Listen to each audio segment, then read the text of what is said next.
Chapter 441, Immortal Medicine. Thunderbird hesitated for a moment, glancing nervously at Anduin, who was holding the braces again. Finally, with a deep breath and eyes closed, he blurted out, "I was actually born in 1893.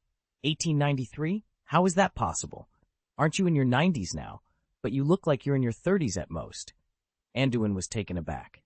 He initially thought Thunderbird had exaggerated his age, but the number he mentioned was astonishing.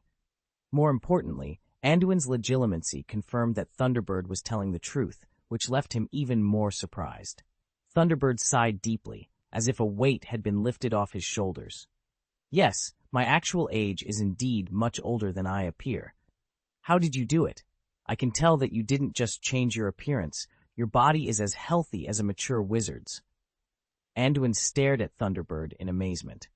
He had examined Thunderbird before, and found his health to be extraordinary, which explained how he remained conscious despite severe injuries. Additionally, Anduin had measured Thunderbird's mana value, which was an astonishing 238 points. This was the highest mana reserve Anduin had ever encountered, making him question whether Thunderbird was even human. For context, Anduin, who had been consuming magical animal meat daily, had only 817 magic points, and his growth had plateaued. He wasn't sure if he could surpass 1,000 before turning 30. "Aren't you curious about that unrecognizable potion from before?" Thunderbird continued, now more open after revealing his age. "The substance in that crystal bottle is called Snake Slough Potion, also known as Immortal Medicine. The reason I can maintain my current physique is because of it." "Snake Slough Potion?" Anduin repeated, his mind racing. "Tell me everything." "I don't know the source of this potion. I only know its formula, which is in the hands of the club leader," Thunderbird explained, sounding almost robotic. "As long as you take this potion, no matter how old you are, you can revert to the age when you were in your prime. It further enhances your physical functions, including strength, stamina, and recovery ability, while retaining your original magical abilities and power reserves." "A potion this powerful exists?" Anduin found it hard to believe, but understood why Thunderbird's mana value was so high. It was the accumulation of over 90 years. However, Anduin quickly regained his composure and looked at Thunderbird seriously. The gifts given by fate always come with a price. No matter what you gain, you must pay the due cost. There must be more to it. I don't believe this potion has no side effects. Thunderbird noticed Anduin's rationality and calmness despite the shocking revelation and sighed inwardly. "What a terrifying young man," he thought. "It seems I wasn't wrong to lose to you." "Yes, this medicine is not a panacea. It has 3 very obvious side effects," Thunderbird admitted helplessly. "First, the biggest issue with the Immortal medicine is its cost. Although I don't know the complete configuration process, I know that the main ingredient is a substance with strong vitality from magical animals. The essence of this potion is to extract life force from these creatures and transform it into a potion." "That's why you smuggled magical animals?" Anduin interjected, piecing together the puzzle. Anduin's heart suddenly became clear. Thunderbird's words finally solved a problem that had puzzled him for a long time.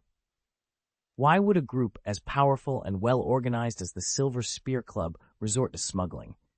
With such strength, they could have pursued more legitimate or even more lucrative ventures. The answer lay in their true purpose.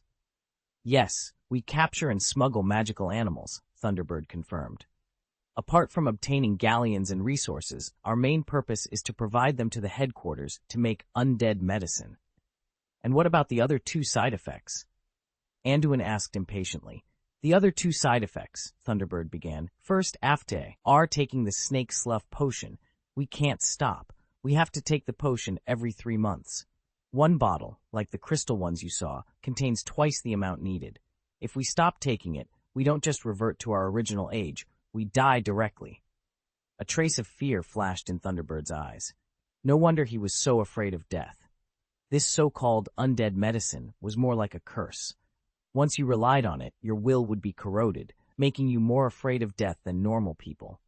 Anduin curled his lips in disgust. This potion might seem beneficial, but it was something he would never touch. "And the last side effect," Anduin prompted. "After starting to take this potion, you have to molt once a month." Thunderbird continued after a pause. Molt? Anduin looked puzzled. Yes, literally molt, Thunderbird said, recalling painful memories. This molting is like a ritual. From the first time you take the immortal medicine, every 30 days, you will feel a pain like acid corrosion. Your skin will wrinkle, bubble, and then peel away completely. The whole process lasts at least 12 hours. During this time, the wizard undergoing the molt is completely defenseless, unable to cast even the simplest spells. The pain is so intense that it causes temporary insanity, leading to screams and howls. However, after the molting is complete, the wizard recovers to their best condition, like a newborn. Even simple scars fade away with the old skin, Thunderbird added, recalling the feeling of comfort that followed the ordeal. No wonder it was called the molting potion. The name was fitting, but the process was more of a curse than a ritual. Anduin's disgust for the potion deepened. Taking it meant surrendering one's life to another's control. In that case, isn't the molting period the most vulnerable moment for a person?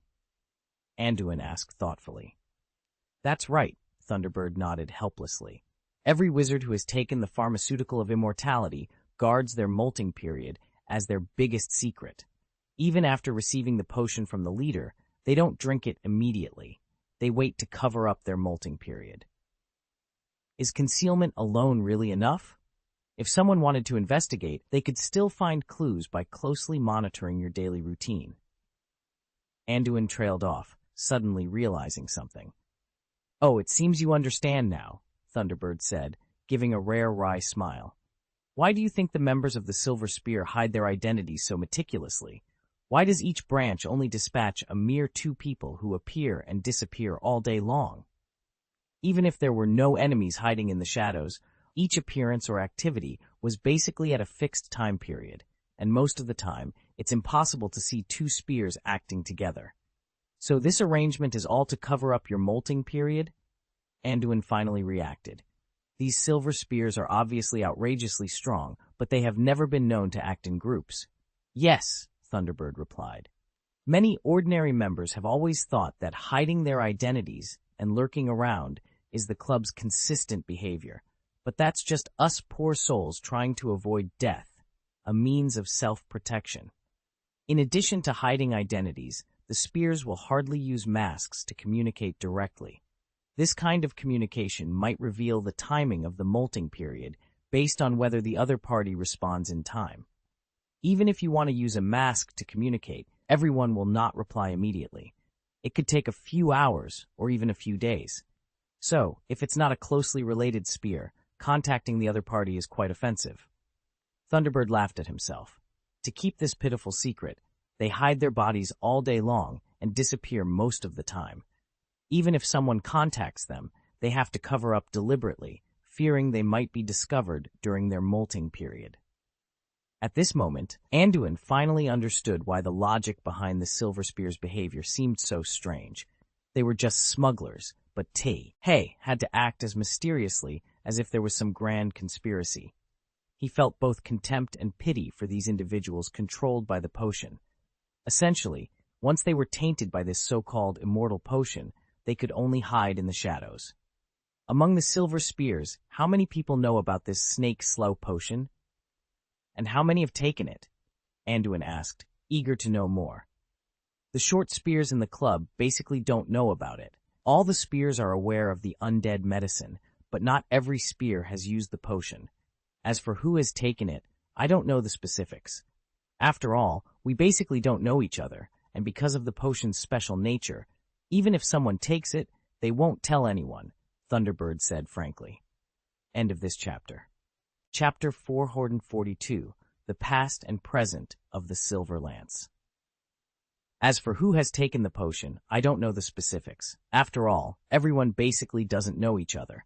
Due to the special nature of the potion, they are wary of each other. Even if they have taken it, they won't admit it, Thunderbird said, looking somewhat confused. Even if some members have taken the potion, they naturally won't show it. As for those who haven't, they will pretend as if they have, to prepare for taking it in the future, Thunderbird explained.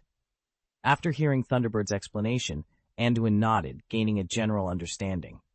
In this Silver Spear Club, due to the existence of the elixir, every member is naturally unwilling to trust others. Even if they haven't taken the potion, they will pretend they have. However, there are 2 people I can roughly judge haven't started using potions yet, Thunderbird said, now completely open. Who are they? Anduin asked, frowning. One is Wicked Bird. I personally introduced her to the club, so I know her identity. She is now a professor at Durmstrang Academy of Magic and still appears as an old man. Maybe when she starts taking the potion, she will change her identity, Thunderbird recalled. So that's why you know Azalia's identity? Anduin finally connected the details of these people's identities. That's right, Thunderbird nodded. And it's only been a few years since Wicked Bird became a member. She trained Azalea, a spy for the headquarters, thinking it would play a big role. What about the other person? Anduin asked. The other person. Thunderbird's eyes suddenly became resentful. The other person is Sphinx. I also know his true identity. We have cooperated several times before, but I didn't expect it. Sphinx? Isn't that right? Anduin recalled for a moment and said uncertainly, his age seems to be in his 50s. Are you sure he hasn't used the elixir? From the impression Thunderbird gave Anduin, the members of the Silver Spear seemed to be old men and women, gathered under the club due to their dependence on potions. It's because you don't understand the composition of the Silver Spear. Not every member is an old person, Thunderbird said, noticing Anduin's misunderstanding of the club, and couldn't help but pout. Oh, I'd like to hear you explain it from the beginning, Anduin said, adopting a listening posture and looking at Thunderbird. Let me introduce the origin of the club to you. The Silver Spear Dueling Club originally started several centuries ago. It was just a pure dueling club at the beginning, Thunderbird began, like an old man telling a story. In the initial period, the idea of the Silver Spear was quite simple. It was just to bring together like-minded wizards who loved duels. Members would share dueling skills and spells within the club, recording the knowledge that gathered the strengths of everyone. The managers at that time were very enlightened and had no reservations about the wizards in the club, allowing everyone to learn and discuss together. Under such an atmosphere, the club developed rapidly. Although the number of entrants was limited to Aspenwood wand holders, there weren't many people, but everyone's dueling skills were quite proficient, making it very popular in the European magical community. It also gained some prestige. But the members in the club at that time were all duel enthusiasts, who often caused trouble outside. When they saw strong opponents, they liked to start duels, and the key is that they often won. The more these duelists won, the more they enjoyed the challenge. The winners of the duels at that time usually asked for spoils, so the club collected more and more information about strange props and spells until after. A duel, a special trophy, has been harvested in the club, Thunderbird began, speaking as if he had witnessed the event himself, even though he hadn't.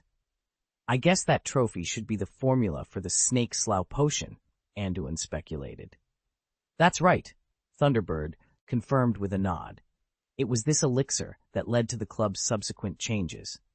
The wizard who initially acquired the formula didn't think much of it and simply tossed it into the club's storage room like any other material. Until another member discovered the formula and decided to try it. He found that it worked wonders, Thunderbird continued. This wizard, being quite naive, shared his discovery with the other members, which led to conflicts. Some wizards believed that the power gained from the potion wasn't truly their own. Others were repulsed by the idea of extracting life from others to extend their own. Yet many were greedy for the potion's ability to rejuvenate them and began using it. Initially, even those who dismissed the potion didn't want to resort to violence against their colleagues. After all, they were all confidants with similar interests, Thunderbird explained. However, once the side effects of the elixir became apparent, tragedy struck. The catalyst was a club member who, after using the potion, easily killed another wizard with whom he had a grudge. This incident made everyone who had taken the elixir realize that their weaknesses were known to many around them, planting seeds of distrust, Thunderbird said with a sigh. What followed was an unprecedented internal strife, a firefight that left only one survivor, the current leader of the club. How do you know all this so clearly? You don't seem to be a direct witness, Anduin asked, puzzled. This had happened hundreds of years ago, and although Thunderbird was old, he was not yet a century old. That's correct, Thunderbird replied nonchalantly, but my identity is quite special. I was adopted by the current head of the club and was one of the initial members when it was re-established. So, I know many things that others don't. So, you helped create the current Silver Spear? Anduin was surprised to learn that Thunderbird was one of the club's founders. That's right, Thunderbird said, lost in distant memories.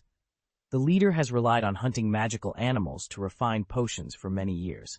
Although his strength is exceptional, it was impossible for him to sustain himself alone. So, he decided to cultivate subordinates. He adopted young wizards and raised them to work for him. After all, time is not precious to him. Isn't he afraid of his secret being discovered by you, especially when he sheds his skin like a snake? Anduin asked. Our leader is very afraid of death, Thunderbird replied with a mocking laugh. He only appears at a fixed time every month to teach us magic, and has made us swear an unbreakable oath to prevent us from doing anything illegal. However, because the leader inherited everything from the previous club, he has vast resources and knowledge. He has been tirelessly collecting spoils for hundreds of years. We rely on these materials and mostly self-study, growing into powerful duelists despite the circumstances. You mentioned we. Does this leader adopt many children? And what does this have to do with the Sphinx? Anduin continued to probe. We're almost there, Thunderbird said, indicating that they were nearing the end of their journey. Initially, there were 7 of us. 3 have died for various reasons, leaving only 4 of us alive. Who are the other 3, and can you tell me more about your leader? Anduin asked, hoping for more information. Thunderbird hesitated, then began to speak again. Of course, I can't reveal their real names, Thunderbird said, shaking his head. As for their code names, one is Phoenix, who is in charge of the French branch. Another is Black Dragon, who oversees the American branch. Then there's Golden Snidget, who handles long-range operations and stays at headquarters. And our leader. Thunderbird hesitated for a moment before continuing with conviction. His code name is Rune of Snake. Just the 4 of you, plus him, managed to create the current Silver Spear? Anduin asked, clearly surprised. There were originally 7 of us, Thunderbird corrected. As for Rune of Snake, our leader didn't help us at all. Our nominal adoptive father was always elusive, almost as if he wished to disappear completely from everyone's sight. In the beginning, as young wizards, we didn't have the ability to accomplish all this. But then we met our benefactor, Grindelwald. Thunderbird's eyes clouded with old memories as he mentioned the name. You're talking about Gellert Grindelwald? The legendary wizard who tried to lead a revolution and founded the Saints? Anduin asked, intrigued. He had heard Thunderbird mention the Saints before, but hadn't expected a direct connection to Grindelwald. Yes, it's him. And here's a little secret. I'm one of the founders of the Saints Association, Thunderbird said with a dry laugh. So the recreation of the Silver Spear is also linked to this legendary wizard? Anduin asked, realizing he had stumbled upon something significant. There is a connection, Thunderbird admitted. We completed our initial accumulation of resources as members of the Saints.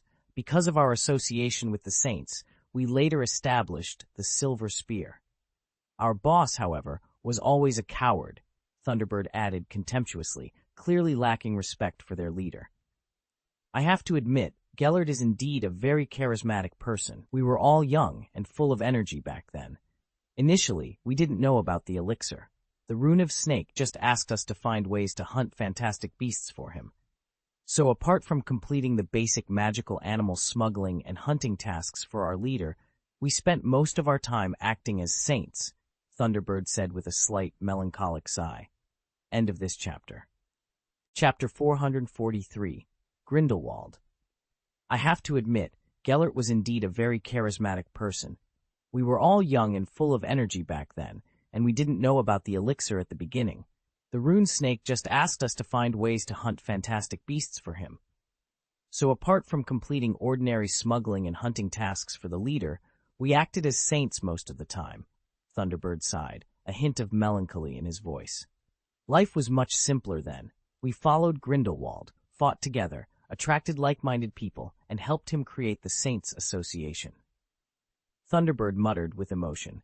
At that time, the 7 of us were young and energetic. We learned from our adoptive father, the Rune Snake, and created the Silver Spear Dueling Club. After all, the leader often told us stories about his club back then, before the discovery of the elixir. Young people always like to form strange associations and organizations, as if they can control the world. But in reality, they are just trying to assert their existence. Anduin, you haven't formed any associations, have you? Thunderbird's face was haggard, and the eyes he directed at Anduin lost some of their resentment and hatred. It was as if he was communicating with an old friend, seeing a reflection of his younger self in Anduin. No, Anduin shook his head. I have my own company, and I am more practical than you were. Then you are more mature than we were, Thunderbird sighed again. Grindelwald had ideals, and we had the technology. Most importantly, he painted a beautiful blueprint for the future. So we were indeed creating the Saints Society wholeheartedly. The Silver Spear Club was a bit like a subsidiary organization of the Saints Society, somewhat similar to collaborators. Initially, it was just the 7 of us for our own entertainment. Then the Rune Snake found out that we were re-establishing the club under the Silver Spear name, and he joined in. So it was the club you established first, and he followed up for fun? Anduin realized he had misunderstood. He thought the club was always created by the leader. That's right, the Rune Snake only cared about himself and magical animals. He's just a coward, Thunderbird said angrily. But his strength is indeed formidable. You can't understand how terrifying a wizard who has been in his prime for hundreds of years can be. Although the leader didn't share our ambitions, with his resources and strength, the Silver Spear developed rapidly. Under his guidance, the club also became a smuggling group that collected and hunted magical animals. However, we didn't pay much attention to it at the time. Smuggling was smuggling, and the resources obtained could help us better develop the Saints Association. Yes, our focus was actually on the Saints Association. Until our cause almost completely failed. My God, when we had so many supporters, it was so easy for us to overthrow a country's Ministry of Magic. But we still failed. Gellert was defeated by Dumbledore. Although he was so strong, he was still no match for Dumbledore. Thunderbird seemed to be recalling the glory of the past, a faint smile on his face. But soon, his expression darkened as he remembered something that brought him despair. But even if he was defeated, it was nothing. At worst, we would start all over again. It wasn't the first time he had been arrested. Didn't we rescue him before? But what I can't accept the most is that guy Gellert.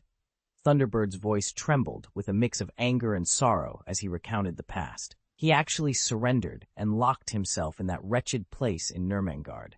How could he admit defeat? That coward. Thunderbird seemed to be recalling the painful years, thinking of the man he both respected and despised. Couldn't you defeat Dumbledore with your strength back then? What about your leader? Was he unwilling to help you? Anduin asked, still curious about his old headmaster. Runite Snake is a coward, selfish, greedy for life, and afraid of death. He wasn't even willing to appear in front of us for one more second to cover his molting period. Thunderbird spat. At that time, we weren't as strong as we are now, and our enemy wasn't just Dumbledore. We were almost against the world. The initial 7 members of our club lost 3 during that period. But we weren't afraid of death. We were willing to dedicate ourselves to a common ideal. Until the man who carried our ideals admitted failure and gave up our future. He is a betrayer. Thunderbird's eyes turned red with anger again. So although the Saints Association retained considerable strength, the leaders all surrendered. What else could we do? After that, Gellert locked himself in the birdcage of Nurmengard, and most of the remaining saints scattered. We received part of the legacy of the saints. So, there are many saints in the Silver Spear? Anduin now understood why Minister Budnor, Newt, and others cared so much about the Silver Spear. Yes, the members of the Silver Spear are basically saints, including some younger ones. Although the Sphinx was still young, he was also our companion. He once regarded Grindelwald as his father, Thunderbird said, staring blankly at the empty space in front of him. If that's the case, then what do you mean by conservatives? Anduin asked, noticing the current Thunderbird seemed devoid of hope. There are differences among saints, Thunderbird explained, raising his eyes to glance at Anduin. Since Grindelwald admitted defeat, the saints have almost collapsed. The remaining saints split into two factions. Some are our diehards. Grindelwald gave up his original ideals, but we didn't. We don't want to admit the failure of the saints and continue to accumulate strength, trying to reignite the revolution.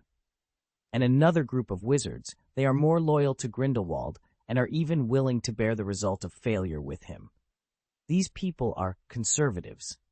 Most of them are young and haven't experienced the initial stages of the saints with us. They see Grindelwald as their leader and obey him unconditionally.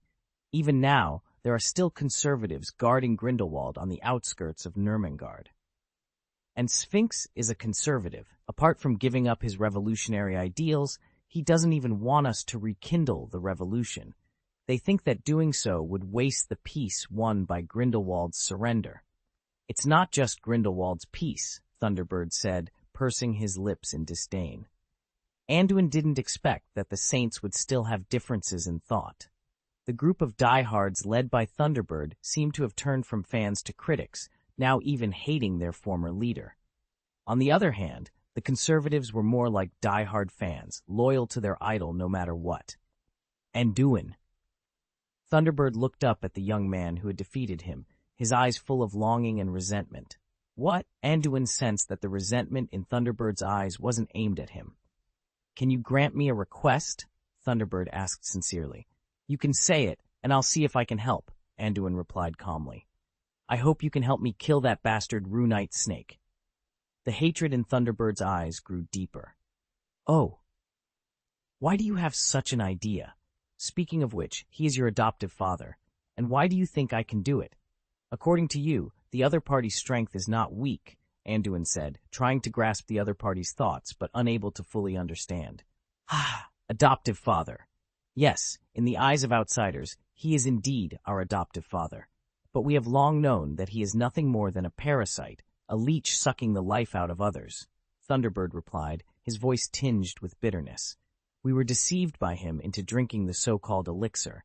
Since then, we've lived in constant fear of death, while simultaneously being addicted to the power it gave us. But more than anything, it brought us endless loneliness. We were once so full of spirit, fearless even in the face of death. But because of the elixir, because of the runa of snake, he stripped us of our last shred of courage and turned us into mere shadows, hiding like mice. I can sense that the group we once were has lost its heart. The so-called diehards and ideals are just empty slogans now. In their minds, they probably just want to live to their last breath and enjoy the illusion of power. What remains for us is endless emptiness and madness. Without exception, those who have taken the elixir have all turned into lunatics like me. And as for why I think you can succeed, Thunderbird paused, looking Anduin in the eye. It's because you are very strong, and you will become even stronger in the near future. I am certain of this. As an old man who has failed countless times but has never admitted defeat, I think I can finally face myself. Actually, I've been a weak person from the beginning to the end, a poor worm trapped in the illusion of eternal life, Thunderbird confessed, his voice filled with a rare honesty. End of this chapter. Chapter 444, No Regrets. Looking at the lifeless Thunderbird, Anduin knew that the man's spirit had already died long before, likely the moment he accepted the control of the elixir. He gazed at Thunderbird with a trace of pity. If I get the chance, I will not let your leader go. Consider it a promise. That man has ruined me, our dignity, and turned the club we built into a cesspool of filth. I want him to experience the fate of losing everything. Thunderbird snarled, his expression ferocious, like a vicious dog returning from hell. I will find and eliminate him. Tell me everything you know about the rune of snake, Anduin demanded coldly. No problem. As long as you can get rid of him, I am willing to give you everything I have, my treasures, my knowledge, and my magic spells. Thunderbird replied. The elixir had stripped him of his self-esteem and dreams, turning him into a true lunatic. His usual arrogance and disdain were merely a facade to vent his broken heart, perhaps even a manifestation of a death wish. He lacked the courage to face death calmly, a courage stolen by the rune of snake. He longed for someone to end his pain, but was terrified of losing his eternal life and power, creating a deeply conflicted individual. In Anduin's eyes, Thunderbird was a man twisted by his own unwillingness, a mad dog driven by too much inner turmoil. It wasn't until Anduin defeated him and forced him to confront death that he began to regain his lost courage and dignity. Thunderbird's feelings towards Anduin were conflicted. He hated Anduin for taking away his hope of life, but also thanked him for restoring his courage and dignity. At this moment, Thunderbird focused all his malice on the rune of snake that had tormented him for most of his life. He divulged everything he knew to Anduin, including details about the rune of snake and the club. He provided personal information about the Silver Spear members, black market addresses, connection codes, and contact methods within the club. He even shared details about the interpersonal relationships and the silver gun at the headquarters. Thunderbird's betrayal of his own people was thorough, reflecting his broken and chaotic character. Anduin was surprised by the sheer volume of information he received. As one of the founders of the Silver Spear, Thunderbird's contract was less restrictive than that of ordinary members. While he couldn't reveal the true identities of the leaders or the club's core secrets, he could share almost everything else. Capturing Thunderbird proved more valuable than capturing 10 Assyrius. Anduin couldn't help but feel a twinge of pity for the leader of the Silver Spear, wondering how despised he must be to earn such hatred from his top general. It took the entire night for Anduin to record dozens of sheets of parchment with all the information Thunderbird provided. I can only tell you that the club's headquarters is in Germany, where most of the materials and resources are stored. The Golden Snidget is directly in charge, and the leader. He didn't actually stay at the headquarters. He was a coward, always hiding in the shadows, suspicious of everyone. He didn't fully trust even the club's headquarters. Usually, he disappears without a trace, except for regularly adding undead medicine to the headquarters and receiving magical animals. However, the juvenile Thunderbird you are worried about is indeed still alive. They will at least raise it to adulthood before drawing its vitality. Given the condition of that Thunderbird, it will last at least 1 or 2 years. At the same time, the place where the Thunderbird is stored is not necessarily at the headquarters. There are other magical animal warehouses in the club. The specific address is Thunderbird methodically revealed the organization's secrets driven by a destructive tendency deep within him to bring down the entire Silver Spear. This guy is really too dangerous, whether as an opponent or as a collaborator, Anduin evaluated silently in his heart. Finally, can you give me a wand? There are some things I can't dictate to you, Thunderbird said, lightly spreading out his remaining left hand to Anduin. Seeing this, Anduin pondered for a moment, then handed back the wand that belonged to Thunderbird. He wasn't afraid of Thunderbird when he was at full strength. There was no reason to worry now, especially since he had made enough preparations around the camp. Even if Thunderbird wanted to run, he couldn't escape. How courageous! Thunderbird nodded appreciatively after taking the wand. This young man might really be able to destroy that person. Then he looked at his wand again. Old friend, we have been together for so many years, and it is time to say goodbye. After sighing, Thunderbird put his wand to his temple, then pulled out a trace of his own memory and motioned for Anduin to take it. There is an address marked in this memory. All my treasures are there, including my magic handbook and even a method for learning blue fiendfire. Now I will leave it all to you. Thunderbird paused, then continued. Although it's not appropriate to say this, it contains the essence of my research over the years. I hope you can pass it on for me and not let it disappear in the dark. For knowledge, I will never be prejudiced. I can assure you of that. Anduin nodded seriously. That's good. Thunderbird nodded, gratified. In addition, in my collection, there is a badge with the logo of the Deathly Hallows.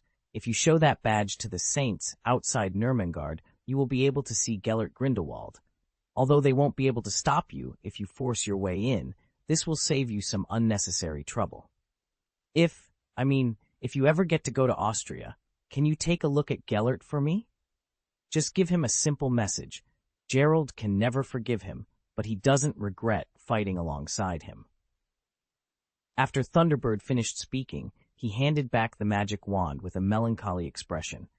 I can promise you that, but I also want to get to know this famous and legendary wizard.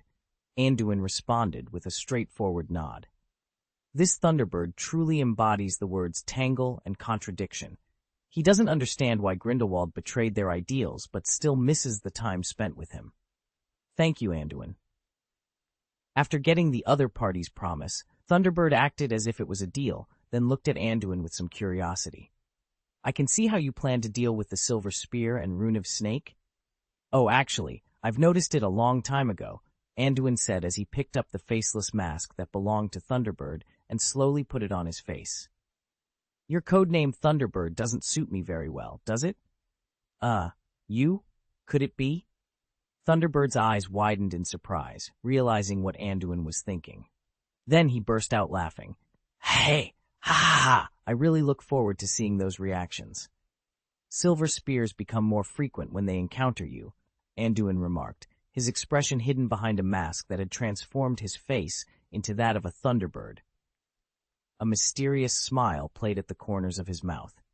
After completing the interrogation about the Thunderbird, Anduin returned to the hotel and assigned Hogg to guard the Thunderbird in the camp. The Thunderbird was not dead yet, at least not until its blood was refined. Each silver spear mask was bound by blood. If Anduin wanted to disguise himself as a Thunderbird, he needed to refine the Thunderbird's mask with blood, similar to Uzaron's mask. This process would take at least a week. Next, Anduin planned to deal with the Sphinx in Egypt. According to the information obtained from the Thunderbird, the Sphinx was a rare alchemist within the Silver Spear organization. The masks they used were crafted by this Sphinx, who also contributed to the construction of the headquarters mentor circle and trained special forces such as the Infiltration Squad. The Sphinx was a model worker within the Silver Spear, with significant contributions to the organization. The reason the Sphinx was responsible for so many tasks was mainly because he had not yet taken the elixir of death. Most of the other members of the Silver Spear had either used the elixir or pretended to have done so. Consequently, they lived incognito lives and were difficult to contact. The Sphinx, however, was the only member everyone in the club was certain had not used the elixir. Therefore, he was the one they relied on for various tasks. Anduin also learned about the relationship between the Sphinx and the tavern owner, Martin, from the Thunderbird. Martin had once been a saint and a good friend of the Sphinx. However, unlike the loyal and conservative Sphinx, Martin had broken away from the Saints. It would be more accurate to say that the Saints Association was on the verge of disbanding, and Martin was one of the exiled saints. End of this chapter. Chapter 445, The Black Market. In Thunderbird's eyes, Martin's behavior was a betrayal. He once considered eliminating Martin, but Sphinx secretly saved him, valuing their friendship. The Egyptian branch of the Sphinx is unique among the Silver Spears. It doesn't need to provide magical animals to the headquarters. Instead, it only needs to transfer funds regularly, given Egypt's status as a trading nation. Consequently, the contact between Sphinx and the headquarters is minimal, often going a year or more without communication. Other branches operate similarly, with smuggling handled by black market collaborators. The Silver Spears only appear at the headquarters to exchange for the elixir of death and are rarely seen otherwise. This loose organizational structure within the Silver Spears is advantageous for Anduin. He has captured Thunderbird, but Sphinx knows he will meet Thunderbird. To avoid alerting the enemy, Anduin must disappear from Sphinx's sight and cannot attend the alchemy conference. After returning to the hotel, Anduin quickly found Azalia and asked her to handle Bianca, explaining vaguely that he had urgent matters to attend to and couldn't continue at the conference. This would likely deceive Sphinx for a few days, giving Anduin time to deal with Mr. Sebastian. However, dealing with Sphinx would require a different approach than with Thunderbird. Sphinx is not as reckless, making it harder to lure him out. Anduin decided to focus on the black market in the outer suburbs of Cairo under Sphinx's jurisdiction. Perhaps it's safer to attack him on the black market or on his way to and from there. He hasn't taken the elixir, so he occasionally visits the black market in person. With Cairo's current peak in population flow, the chances of him going there are high, Anduin calculated, forming a basic plan. He needed to hide well for a few days and monitor Sphinx's movements. Once Sphinx showed signs of heading to the black market, Anduin would strike. The tactics for dealing with Sphinx wouldn't be as complex as those for Thunderbird. Sphinx isn't particularly strong, though he could handle 3 or 5 Asarius. The key was to prevent Sphinx from escaping and leaking information, and to capture as many people as possible.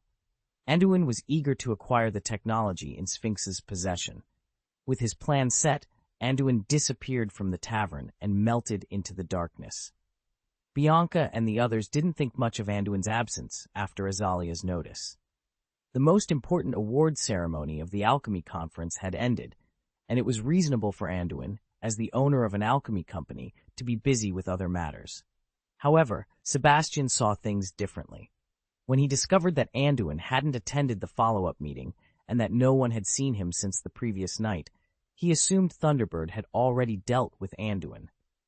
The British Ministry of Magic colleagues' strange reactions likely stemmed from their ignorance of Anduin's fate. As a spear, Sphinx wisely refrained from contacting Thunderbird. Reaching out to those who had taken the elixir without authorization could be seen as plotting against them. Even if contact was made, it would likely be met with suspicion. May enter now. Enjoy your time in the black market. Anduin nodded and stepped through the gate, his eyes adjusting to the sudden brightness inside. The interior of the temple was a stark contrast to its dilapidated exterior. Stalls lined the walls, each one brimming with exotic goods and alchemical ingredients. The air was thick with the scent of rare herbs and the hum of whispered negotiations. He moved through the crowd, his eyes scanning for any sign of the Sphinx. The tracker indicated that his target was somewhere within the market, but pinpointing the exact location in the bustling environment was proving to be a challenge. Anduin kept his demeanor calm, blending in with the other patrons as he navigated the maze of stalls. After a few minutes, he spotted a familiar figure in the distance. The Sphinx, disguised as Sebastian, was engaged in a heated discussion with a merchant. Anduin's heart quickened, but he forced himself to remain composed. He needed to wait for the right moment to strike. As he approached, he overheard snippets of their conversation.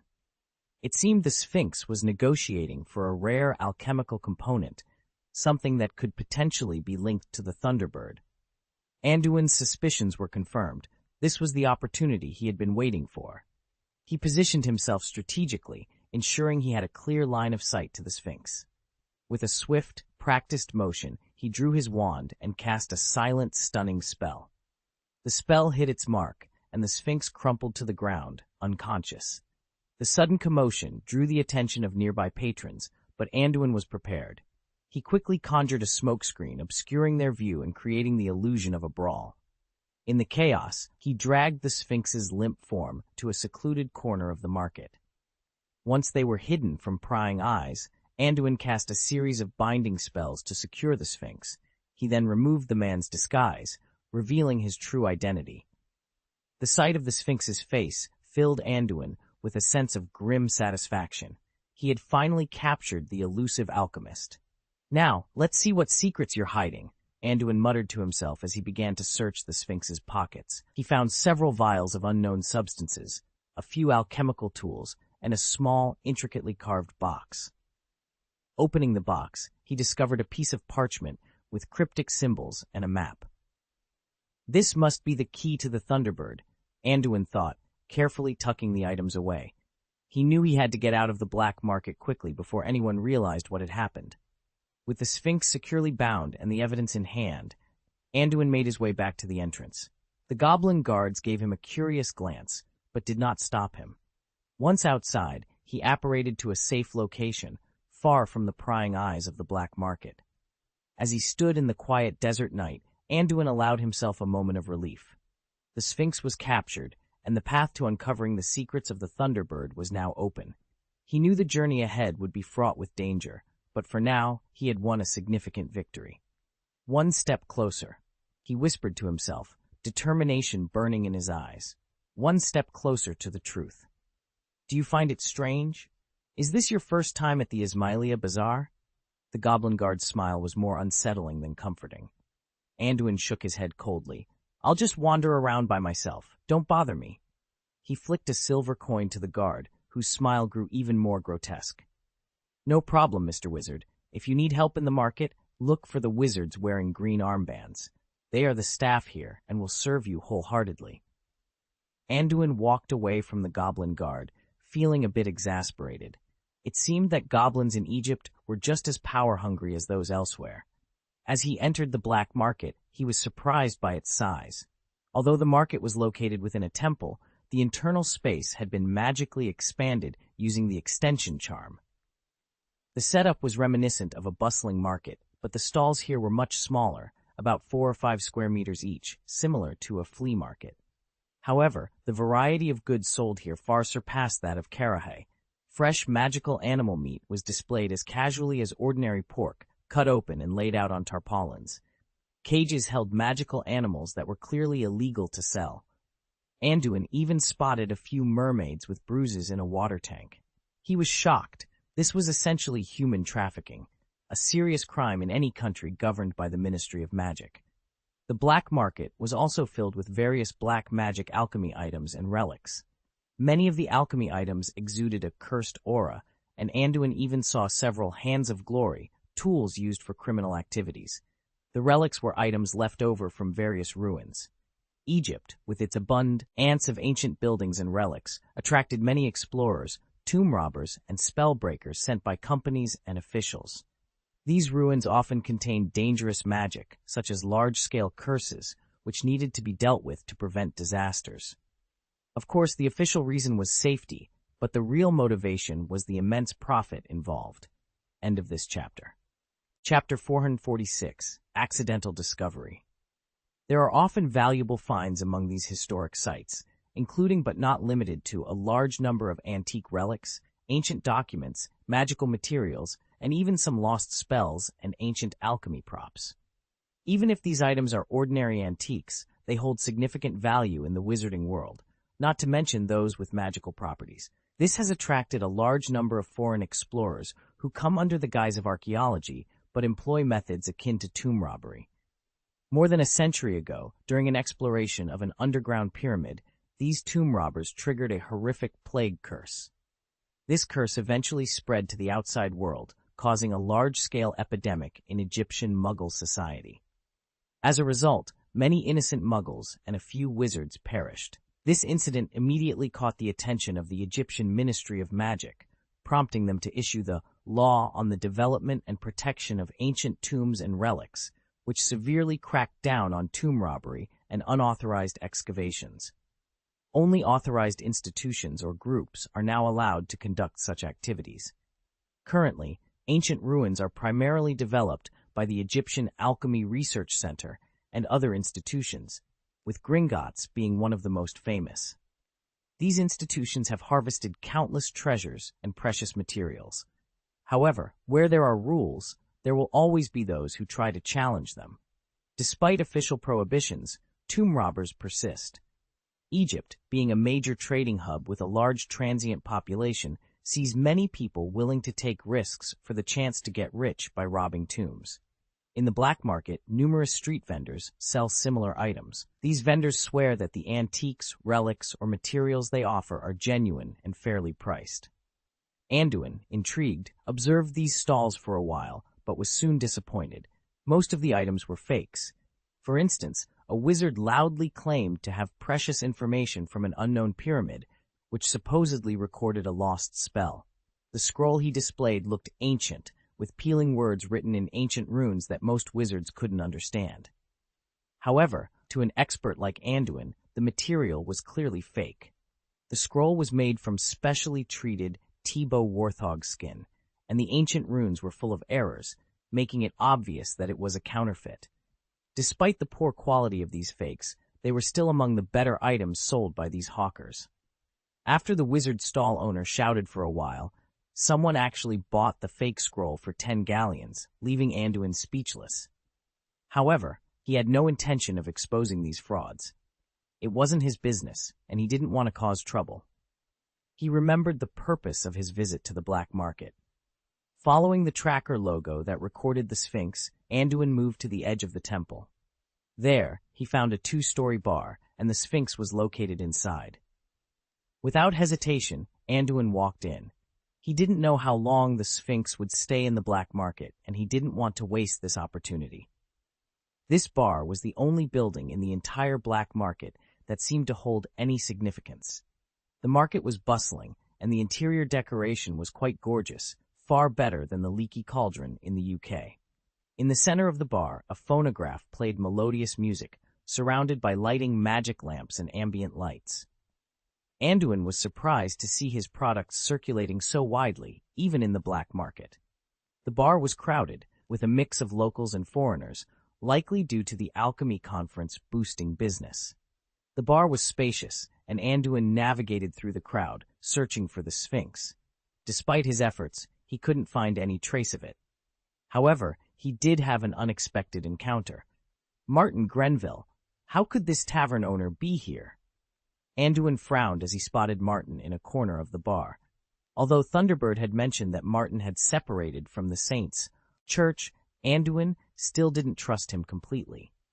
Martin remained a dangerous and unpredictable figure in Anduin's eyes, so he had been cautious, avoiding Martin's notice. Martin sat in a corner, casually ordering a drink and silently observing his surroundings, as if on guard. After a while, Martin got up and headed towards the stairs. Anduin noticed guards stationed there, indicating that unauthorized access was not allowed. Suspecting that the Sphinx might be upstairs, Anduin deployed a monitoring spider to follow Martin. Martin showed something to the guards and was allowed to pass. Anduin controlled the monitoring spider to follow him, hoping to uncover the Sphinx's location or Martin's secrets. As the spider climbed to the second floor, the scene became clear. The entire floor was divided into small rooms, resembling KTV boxes. Martin knocked on the door of one of the rooms. "Who is it?" A vigilant voice questioned from inside. "It's me," Martin replied coldly. The door opened, revealing the Sphinx inside. Sebastian, the Sphinx, confirmed Martin was alone and let him in. Anduin seized the opportunity and controlled the monitoring spider to follow. The room was carpeted, with intricate patterns providing excellent cover for the spider. Martin, now inside, complained to Sebastian, "Why did you contact me suddenly? Didn't you say Thunderbird is in Egypt? Meeting now seems careless." Anduin, listening through the spider, was intrigued. Martin knew Thunderbird, indicating he had some understanding of the current Silver Spear.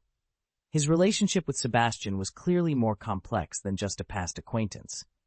Sebastian, still dressed as an assistant researcher, replied nonchalantly, "Thunderbird should have finished his work and may have left Egypt.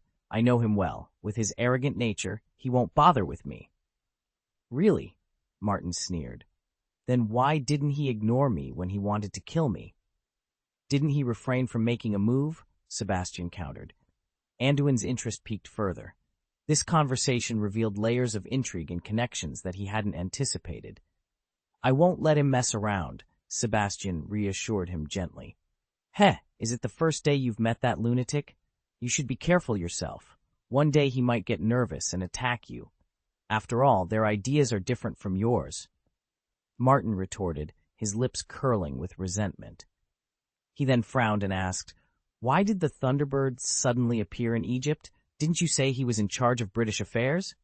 "He's here to settle personal grievances," Sebastian explained, looking pointedly at Martin. "His target is an English wizard named Anduin, who seems to be staying at your tavern. Do you remember him?" "British wizard? Anduin?" Martin thought briefly before nodding. "Yes, the young wizard with the dog. I haven't seen him for 2 days." "I don't think you'll see him again," Sebastian said, shaking his head helplessly. Thunderbird harbors a lot of resentment towards this young man and seems to hate him to the core. It probably has something to do with the losses in the UK. The club's British strategy suffered heavy losses this time, and Thunderbird has kept this experience secret, unwilling to disclose any details. "Really? That young man seemed quite gentlemanly and polite. I didn't expect that he would be killed by Thunderbird. It seems he's crazier than before." "You were right. The Silver Spears are indeed harmful." I told you a long time ago that the Silver Spears are not the Silver Spears of the Saints. I can feel that the current club is becoming more and more corrupt, causing more and more trouble. Former comrades in arms are becoming increasingly indifferent, Sebastian said, glancing at Martin again. Are you really not willing to reconsider joining the Silver Spears and helping me? We need your power. RuneSnake is becoming greedier, not just for eternal life, but for power as well. I don't want to be neither human nor ghost. I'll be content as a tavern owner, living out the rest of my life, in an ordinary way, Martin replied firmly. He then advised Sebastian, since your heart is no longer in the club, why don't you leave? The next chapter will be posted later. End of this chapter. Chapter 447, You Don't Even Call Me Teacher. It's not that simple. The rune snake knows everyone's true identity, and leaving without permission is a dead end. Believe it or not, once I run away, the Thunderbird will appear in front of me the next moment, Sebastian explained, his voice tinged with resignation. Only those who have taken the elixir and regained their youth can change their appearance and hide in the dark. Sebastian shook his head helplessly. But after taking the elixir, you are truly under the control of others, and your life and death are completely in the hands of the rune snake. These are all just excuses, Martin retorted disdainfully. As a wizard and an alchemist, I don't believe you can't make yourself disappear from their sight. Are you afraid they will find you? Can't you use the Scarlet Loyalty Curse to hide completely? To put it bluntly, you don't want to give up everything you have now, and you don't want to be controlled by others. Now you still want to drag me into this mess. Martin's demeanor around his old friend was not as cold as when he was in front of outsiders, but his words were still sharp and cutting. Maybe you are right, Sebastian admitted honestly. Maybe I have been corrupted by a good life over the years, but the risk of escape is too great. I'm getting older, and I can't accept hiding in the shadows for the rest of my life. What's the difference between that and drinking the elixir? Then don't drag me into this, Martin snapped. Based on what the two of us can do in the club, you know the strength of the rune snake. 5 of us can't beat him. Martin's expression grew more and more exasperated, a stark contrast to the cold and distant demeanor Anduin had seen before. I'm not stupid. How could I have a direct confrontation with him? Sebastian rolled his eyes. I want to start from the other party's snake transformation stage. As long as I can lock onto the other party's identity and timing, killing him is actually very simple. It's as simple as you imagine. He's an old monster that has lived for hundreds of years. Do you think you can catch his tail that easily? Martin felt that Sebastian had gone mad after staying in the Silver Spear for too long. Initially, he had been unwilling to leave the Saints and insisted on joining the club with those captains. Only now did he realize his regret. That's why I want to ask you for help. Didn't you often brag about your prophecy to us before? Sebastian looked at his old friend eagerly, like a child seeking approval. There was a hint of hope on his face, mixed with helplessness. Rune Snake has been tempting me and even urging me to take the Snake Slough potion. I can feel that he has doubts about me, but I really can't accept losing myself completely for the sake of eternal life and gradually becoming that kind of lunatic. You've seen how respected Gerald Stevens used to be in the Saints, treating us as if we were his students. But now, after he became the Thunderbird, he's gone mad, even full of hatred for Lord Grindelwald. I'm afraid that one day he may really kill Nurmengard, Sebastian said, his voice filled with melancholy. You know I'm just bragging, right? My so-called prophecy can't even predict whether it will rain tomorrow, and you expect it to help you? Martin gave Sebastian a hard look, but seeing the melancholy expression on his friend's face, he finally relented. I really can't help you. Most of the former Saints in the Silver Spear are diehards. They already see you as a conservative guy and are very unwelcoming. If they see me, a traitor, it's no wonder they don't just kill me. Haven't you ever thought of finding some helpers in the club? After all, most of them are former comrades in arms, Martin suggested, his voice softening slightly. Sebastian shook his head in frustration. Do you think I haven't thought about it? But in the club, there are either a group of radical diehards or those who have taken the elixir. These guys who have taken the elixir can't be trusted at all. Among all the spears, only the long-horned water snake can unite, but his position in the club is also very awkward, and he can't get close to the headquarters at all. Among the rest of the members, there are only those short spears who don't know anything. Originally, I wanted to use the infiltration team I cultivated to try to monitor the headquarters and the rune snakes, but they were all wiped out in the UK. It's really a disaster. Sebastian lowered his head in confusion. He had been given an ultimatum by the leader to accept the elixir. In fact, he had exchanged for the elixir of immortality, but never drank it. Since the rune snake knew his details and he had not changed his identity, the suspicious leader realized that he still hadn't taken the elixir. So he still urged him occasionally, but Sebastian dismissed it on the grounds that he was still young. Rune Snake attached great importance to Sebastian. After all, Sphinx, as a model worker in the club, had always been very valuable, so the leader kept a closer eye on him than on other spears. At the same time, with the passage of time, his body was gradually aging, and he could feel his resistance to the medicine weakening. Maybe in a few years, 10 years, he would really become a slave to the elixir. Hey, what should I do? Sebastian lowered his head helplessly and sighed, feeling lost. Cold salad. Just when the two of them were struggling, a strange voice suddenly came from beside them. Both Martin and Sebastian trembled in their hearts and immediately stood up, looking nervously in the direction of the sound. When they saw the figure appearing in the room clearly, their expressions became more serious. Gerald? Why are you here? Although Sebastian hadn't seen Thunderbird's true face for decades, he still remembered Thunderbird's face when he was young. So when Anduin, with Thunderbird's face, appeared in front of the two, their first reaction was that the person in front of them was the Thunderbird in the club, Gerald, the former dueling master of the Saints. After Martin recognized the identity of the figure in front of him, he reacted even more quickly and immediately wanted to take out his wand, but a piercing gaze immediately made him stiff on the spot. There was no way. Gerald in the past was their dueling instructor. Martin didn't even have the courage to pull out his wand. Has even apparition been blocked? After Martin tried to resist in vain, he immediately thought of running, but after his attempt to apparate failed, his face darkened in an instant. The man in front of him really didn't give him a chance. Don't be so nervous. After all, I'm not a devil. Anduin laughed secretly when he saw the two of them being so terrified of his face and decided not to reveal his true identity. So he simply started acting as Thunderbird. What do you want? Are you going to attack us? But we won't be caught without a fight. Sebastian looked at the other party with a gloomy face. Appearing directly in front of them, they must have learned of their plot. What did I do to make you disrespect me so much? You don't even want to call me a teacher. Anduin, or rather, the Gerald he played, shook his head in disappointment and looked at the two people. Teacher? After taking the elixir, are you still our former teacher? Sebastian shook his head with slight disdain and then still looked at Gerald solemnly. Yeah, maybe in your eyes, I have completely turned into a lunatic. Gerald shook his head with a helpless expression and then sat down in front of the two of them. Sit down and have a chat. I heard all your conversations before. If I really wanted to do something to you, you wouldn't even have a chance to open your mouth.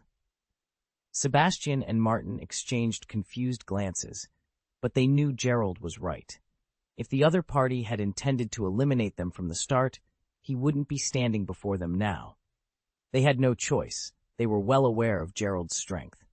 Whether during the time of the Saints or now, even if they joined forces, they stood no chance against him. Running away was a futile notion. After coming to terms with the situation, Martin and Sebastian slowly sat down, though still visibly tense, their eyes fixed on the man before them. Don't be so nervous. I'm not here to kill you today, Gerald said calmly, attempting to ease the heavy atmosphere. However, the other two remained unmoved, staring at him with expressionless faces. Speak up if you have anything to say, and we'll listen. Martin said, regaining his composure while still watching Gerald warily. All right, since that's the case, I won't beat around the bush, Gerald replied with a smile and a nod. I want to cooperate with you. Cooperate? What kind of cooperation?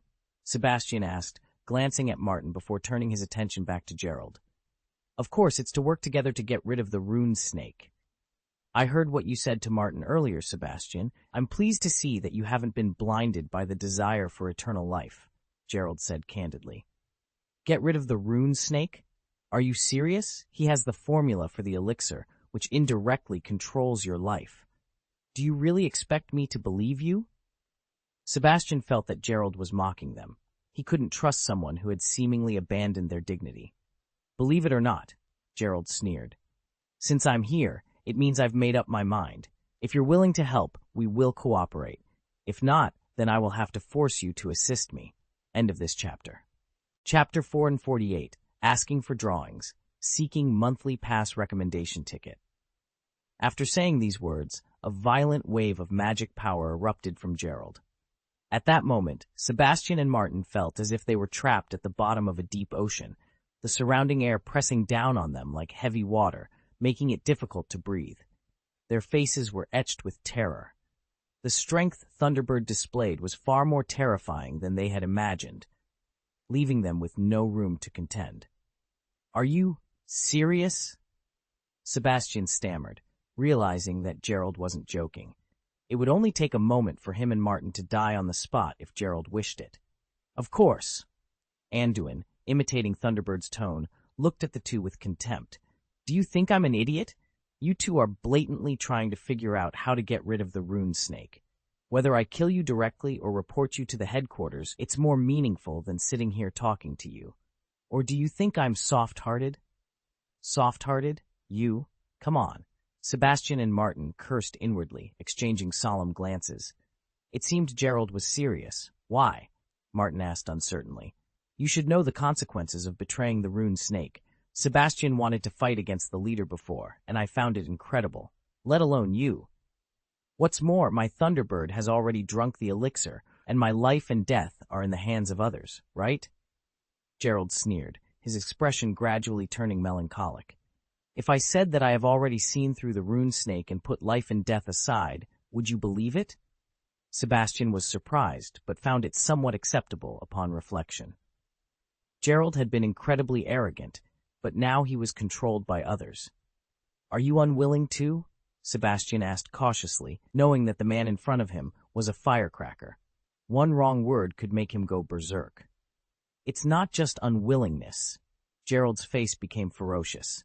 Look at yourself, Sebastian. You were fearless in the past, but now you're hesitant and indecisive, like a tiger whose teeth have been pulled out. Rune Snake has taken too much from us, not just our ideals, but our dignity and courage. I've figured it out. Instead of living in the shadows, it's better to fight. I've regained my lost courage. Do you have such determination? Dignity and courage? Sebastian lowered his head, clearly affected by Gerald's words. The other party had hit a sore spot. Although he kept saying he wanted to get rid of the silver spear, his core motivation was his unwillingness to be at the mercy of others. He also didn't want to let go of his comfortable life and status. To put it bluntly, even if the leader couldn't be killed, Sebastian's final choice might be to hide in a secret place rather than fight. It seems we underestimated you, teacher, Sebastian sighed, looking up at Gerald solemnly, clearly moved. No, you are unwilling to return, but why do you have to bring me? Martin interjected, looking at the two with exasperation. It's fine for you to let go of your ego, but don't drag me into this. I'm not the man with the silver spear. Humph, Gerald glared at Martin. There are so many former saints in the club. Are you so selfish that you would just watch them become tools in others' hands? Watch them fall? Into the abyss? Why did Gellert accept you, such a waste? And why did I keep a student like you in the first place? Martin's face darkened as soon as Gerald mentioned Grindelwald. In truth, Martin was much like Sebastian. Both were young saints, drawn in by Grindelwald's charisma and joining the cause in its later stages. They were brimming with ambition, eager to showcase their talents under their former mentor's guidance. But fate had other plans. Grindelwald was defeated and imprisoned before they could make their mark. For these latecomer saints, it was akin to a collapse of faith. Since then, Martin had gradually become disillusioned. His ambitions faded, and he grew accustomed to a life of comfort. So we and Sebastian began recruiting him. Martin was far from enthusiastic. However, Gerald's mention of Grindelwald stirred old memories and conflicted emotions within him. Gerald, noticing Martin's troubled expression, curled his lips in dissatisfaction. Think about it for yourself. I can no longer bear the rune snake enslaving me and our old friends. Under the influence of the runic snake elixir, we've all changed. It wasn't until recently that I realized it's better to seek relief than to live in pain. I can't accept it. The elixir gave me a young body, but it took away my youthful willpower. Now that I've regained my willpower, let my body return to dust. Anduin, imitating the tone of Thunderbird, delivered his speech with dignity. Many of his words echoed Thunderbird's original sentiments, spoken only after Anduin had defeated him and the true master had come to his senses. Okay, what are you going to do? Martin was still hesitant, but Sebastian had clearly made up his mind. Having stayed in the club for so long and witnessed the changes in many comrades, he was filled with lingering fears. As an alchemist, his heart leaned towards rationality, so he hadn't been completely swayed by the elixir promising eternal life. Yet, he was still human and couldn't guarantee he could resist forever. He had already made his choice. Find him. Kill him. It's as simple as that, Gerald said sharply, his tone cold. It's that simple? What do I need to do? Sebastian looked at Gerald, exasperated. This teacher was still as reckless as ever. His logic was worlds apart from that of a scientific researcher. I will handle the hands-on matters, and I have another helper. I need you to provide the design drawings and production process of the mask. All the alchemy design drawings you made for the headquarters, including the headquarters alchemy circle drawings and the walking spell, Gerald said bluntly. Although Anduin had mostly cracked the spell on the mask, it didn't mean he could completely replicate it. The technique was still quite advanced. Next, he planned to infiltrate the club, disguised as a silver spear gun. If he could obtain complete blueprints and crafts, it would not only enrich his knowledge, but also make it easier to crack and modify the mask. Sebastian had also participated in constructing the headquarters alchemy circle. With these blueprints, they could bypass the headquarters protections to sneak in and monitor the interior. Why do you need so many alchemy blueprints? You're not an alchemist. And who is this other collaborator you mentioned? Can they be trusted? Sebastian asked cautiously. Don't worry, they're definitely trustworthy, Gerald replied with a slight smile. After a moment's thought, he decided to pave the way for Sebastian to understand Anduin's identity. Do you remember Anduin, the young alchemist you killed? Sebastian looked at him in surprise. I didn't kill him, or rather I couldn't kill him. Instead, I cooperated with him. His strength is not weaker than mine. You can consider. Gerard smiled slightly. That young man? Are you serious? Sebastian looked at him in disbelief. Did he know what he was talking about? I'm not joking with you. We don't know each other well. In short, he doesn't know your situation, but I can assure you that he is trustworthy. I've been discussing with him how to deal with the rune snake over the past 2 days, Gerald solemnly assured. This. Sebastian hesitated, unsure of what to say. Why had the young wizard suddenly become Gerald's collaborator? But out of basic trust in Gerald, his teacher, and the strength of the other party, Sebastian didn't have much choice. Reluctantly, he took out a stack of documents from his coat and handed them over, still doubtful. If I had known this, I would have gotten involved in Anduin's business that day. I thought it would be a farewell after we met. What a loss, Sebastian muttered to himself. How often does the rune snake contact you? Is it through a mask or other means? Gerald asked, ignoring Sebastian's internal monologue and focusing on the task at hand as he collected the documents. Sebastian, realizing that Gerald was serious about taking action, responded simply, You know what kind of person that rune snake is. He doesn't trust anyone, not even the standard mask in the club. He must have been wary of me playing tricks with the mask. He usually contacts me through the golden snidget, sometimes using the golden snidget mask, sometimes by letter. I can't use this information to pinpoint his location at all. Chapter 2 will be released later. End of this chapter. Chapter 449, Guiding Magic Glue. Sebastian was very candid with Gerard's explanation and came straight to the conclusion. This was not out of Gerard's original expectation. It seems that Golden Snidget is the key. We can consider starting with him. Among you old members, he is the most loyal to the leader, and he is your former brother. Can you really do it? Sebastian was still not 100% sure of Gerard's position. He wasn't sure if Gerard's current stance was temporary or if the other party was truly committed and capable of anything. You don't need to worry about this. Gerard glanced at him coldly. You should pay attention to me at all times now. Once the headquarters contacts you, whether it is the Golden Snidget or the Rune Snake, remember to send me a copy of the information. Understood. Sebastian was not surprised by Gerard's assertiveness. His teacher had always used this tone when speaking to others. Given Gerard's strength, who could challenge him? After Gerard got everything he wanted from Sebastian efficiently, he stood up slowly and disappeared from the room without saying goodbye. Seeing this, Sebastian and Martin finally breathed a sigh of relief. The Thunderbirds put too much pressure on them. The previous cooperation was more about coercion than persuasion. But Anduin, who left Gerard behind, that felt very relaxed at this moment. I didn't expect Thunderbird's identity to be so useful. You don't need to beat around the bush. You can be direct and forceful. It seems that in the future, if I don't want to be reasonable, I can use Gerard's face to deal with it. Anduin sneered slightly and then dug out the materials he had collected. The next thing Anduin had to do involved two tasks. First, he needed to study these materials, find out the loopholes in the headquarters of this organization, research and modify the original faceless mask, and ideally use this to strengthen his mask tracker. Second, he needed to complete the refining of the bloodline. Only in this way could he fully inherit Thunderbird's mask and access the information and contacts within it. After completing all this, he could use the identity of Thunderbird to contact the Silver Spear and those members scattered all over the place. However, this couldn't be completed in a short period of time, and the next step was to complete the Egyptian walk first. Fortunately, he had informed the Sphinx, so Anduin's reappearance would not cause the Silver Spear to change. As for whether his connection with Sebastian would be leaked, Anduin was not too worried. Based on what he had learned about the Silver Spear during this period, the people in this organization were not so much hiding their identities as they were lacking basic trust in each other. So even if the Sphinx didn't trust him, he wouldn't reveal his affairs, and it didn't matter even if it was leaked.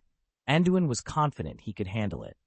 After making a plan, Anduin returned to his original self and went back to the hotel.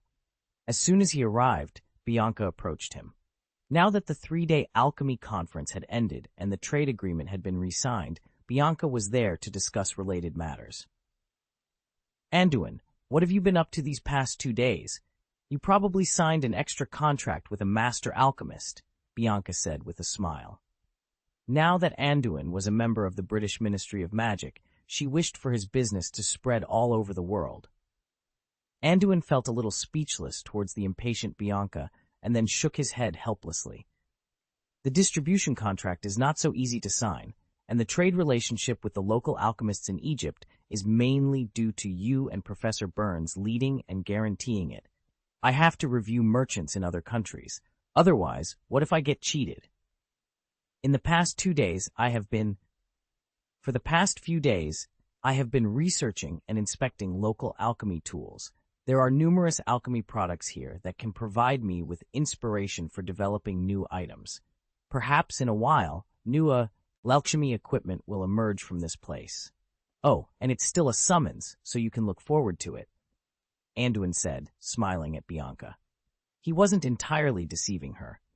Besides following the Sphinx, he had spent a considerable amount of time in Karahai, collecting a plethora of alchemy materials and resources.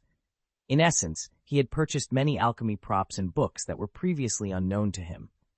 Anduin wasn't lying about the new product.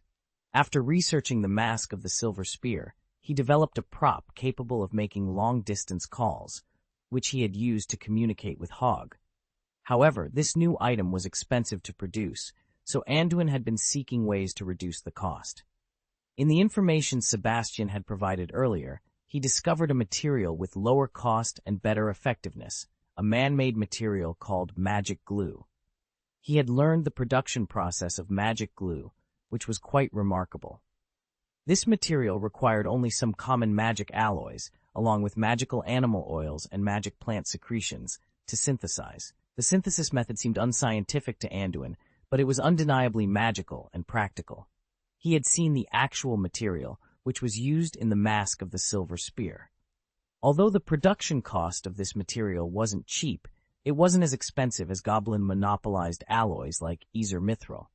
If used to create wireless earphones larger than bean sprouts, the profit margin for the communication earphone would be quite high. Really? Bianca exclaimed, her excitement palpable at the prospect of a new product. I can't wait. Seeing Bianca's childlike excitement, Anduin couldn't help but smile. It seemed the profits from substantial tariffs had left these Ministry of Magic officials quite thrilled. By the way, Anduin suddenly remembered, how are the trade negotiations going? How many trade quotas have we opened up? This was crucial for the future foreign trade of Silver Flash Trading Company. He had been preoccupied with other matters before, but now he had time to get a clear understanding. Trade agreements between the ministries of magic of various countries were typically highly confidential to prevent misuse of power. However, Anduin was in a unique position. The British wizarding world had been quite inept in trade, but the popularity of Silver Flash Trading Co. Limited's products had changed that. The company had tailored its offerings to meet the demand. Bianca, now fully alert, responded eagerly. Initially, we planned to increase the annual trade quota by 3 to 5 galleons. However, the distribution agreement you reached with those alchemy masters gave us significant confidence. After all, the transactions confirmed at the scene alone amounted to nearly 8 galleons. Including the tactical equipment directly sold by the Ministry of Magic, we estimate it could reach close to 10 galleons. This is just for Egypt, which, although a major trading country in the wizarding world, sends a powerful signal to other wizarding countries. Bianca's excitement was evident, as if he had personally earned the money. So, what's the final quota? Anduin asked, feeling that Bianca was a bit too excited. He needed the numbers to plan production and possibly add more lathes. Let's do the math, Bianca began. Even if we consider your order in Egypt as a one-year order and include France, Italy, Germany, and other European countries with developed trade, the trade quota must be at least tripled, and our estimate might even be optimistic. Ultimately, we signed a quota of 50 galleons. This is equivalent to doubling the UK's annual trade quota. Bianca was both excited and a little nervous about the trade negotiation, which felt like a big adventure to him. 50? Anduin frowned slightly upon hearing the number. In his opinion, the British Ministry of Magic was being too conservative. New products are in highest demand when they first enter the market, especially in the first year, because no one has seen them before. Early adopters and impulsi buyers will make up the majority of initial sales. It's like the era before household appliances, when a radio suddenly appeared and families with the means would try to get one. Once the market becomes familiar with the product and reaches saturation, sales will slow down. After all, alchemy props are not consumables. Once a household has one, even if a new product is released, many wizards will consider the cost and not replace it immediately. Although Anduin specifically limited their lifespan, it would still take several years before replacements are needed. Additionally, when his products become popular, pirated copies and imitations will inevitably appear. However, Anduin was prepared for this. He had inflated the prices of all his alchemy props, creating a significant premium. This was his strategy for future price wars. When piracy starts to appear, he plans to reduce prices by 10%, 20%. At that point, no other alchemy workshop will be able to withstand the impact, as he does not need to consider labor costs for the production of alchemy props, keeping his costs inherently low. Coupled with uniform quality and specifications, it will be easy to reclaim the market. Therefore, after the opening of foreign trade, the first 2 years will definitely see peak sales of the product. Sales will gradually level off over time and decline once piracy occurs. After he initiates the price war, sales will rebound. This was Anduin's assumption and inference, so a trade quota of 50 in the first year seemed too low. He had already advised Bianca before the negotiation to be bold and not afraid, but it was clear he had overestimated Bianca's courage. End of this chapter. Chapter 450. You're welcome. But perhaps in Bianca's eyes, a trade volume of 50 galleons is already a sky-high price. After all, this is just an increase in the amount for an alchemy company. If the tariffs are all calculated at 30%, that would be an additional income of 15 galleons. Such a large amount of money is probably enough to pay half a year's salary for all the staff of the Ministry of Magic, so it's no wonder Bianca was so excited. It's March now, and there are still 9 months left in this year. 50 may be enough, but it is still very likely to exceed the standard. If it doesn't work, I can only take up the quota of other companies. You have to be prepared, Bianca, Anduin said, pouring cold water on the enthusiastic chief after making detailed calculations in his mind. What? Isn't 50 a year enough? Bianca looked at him with a blank face when she heard Anduin's words. The reason why he was so excited was because the quota was raised too high, giving him confidence and comfort. According to my calculations, it is not enough. I can supply all the orders in Egypt within 2 months, and it may take 6 to 8 months for them to be sold out. The first year is a vacuum period in the market. The speed will exceed your imagination, Anduin replied indifferently. Are you sure? 2 months? Bianca looked at Anduin in disbelief. He knew the order amount. Was Anduin being a little too confident? The sales calculated by Anduin were much higher than those of several directors of the Ministry of Magic. The main reason is that they don't understand Anduin's production method, and Anduin is inconvenient to explain to them in detail. It would be nice to produce it internally, but Anduin only needs to go back and buy a few lathes, and the underground factory can finish it all in 2 months. The calculations I mentioned are quite conservative. What you need to consider now is the issue of the allocation quota, and the trade volume next year will also need to be increased again. Will there be any trouble in doing so? Anduin asked. Well, although the trade agreement is signed every 3 years, it can be slightly increased and decreased every year. Of course, the amount cannot exceed 30%. This is also why we felt the pressure of approving 50 galleons. If the sales volume drops next year, it will be troublesome, Bianca replied, still a little uncertain about Anduin's words. He had never done business himself, so he could only reply with suspicion. Well, remember to submit an application to Wizards International early next year and maximize the quota. Otherwise, what awaits us will be endless smuggling. Anyway, I don't care. The extra losses will have to be covered by the Ministry of Magic and the companies I cooperate with. Anduin shrugged helplessly. He was not trying to scare people. Anduin could foresee that if the export quota is reached, once those overseas cooperative distribution companies start to run out of stock, someone will soon take the risk to come to the UK to bring the goods. They could directly buy the spot goods from Anduin's company and then smuggle them back.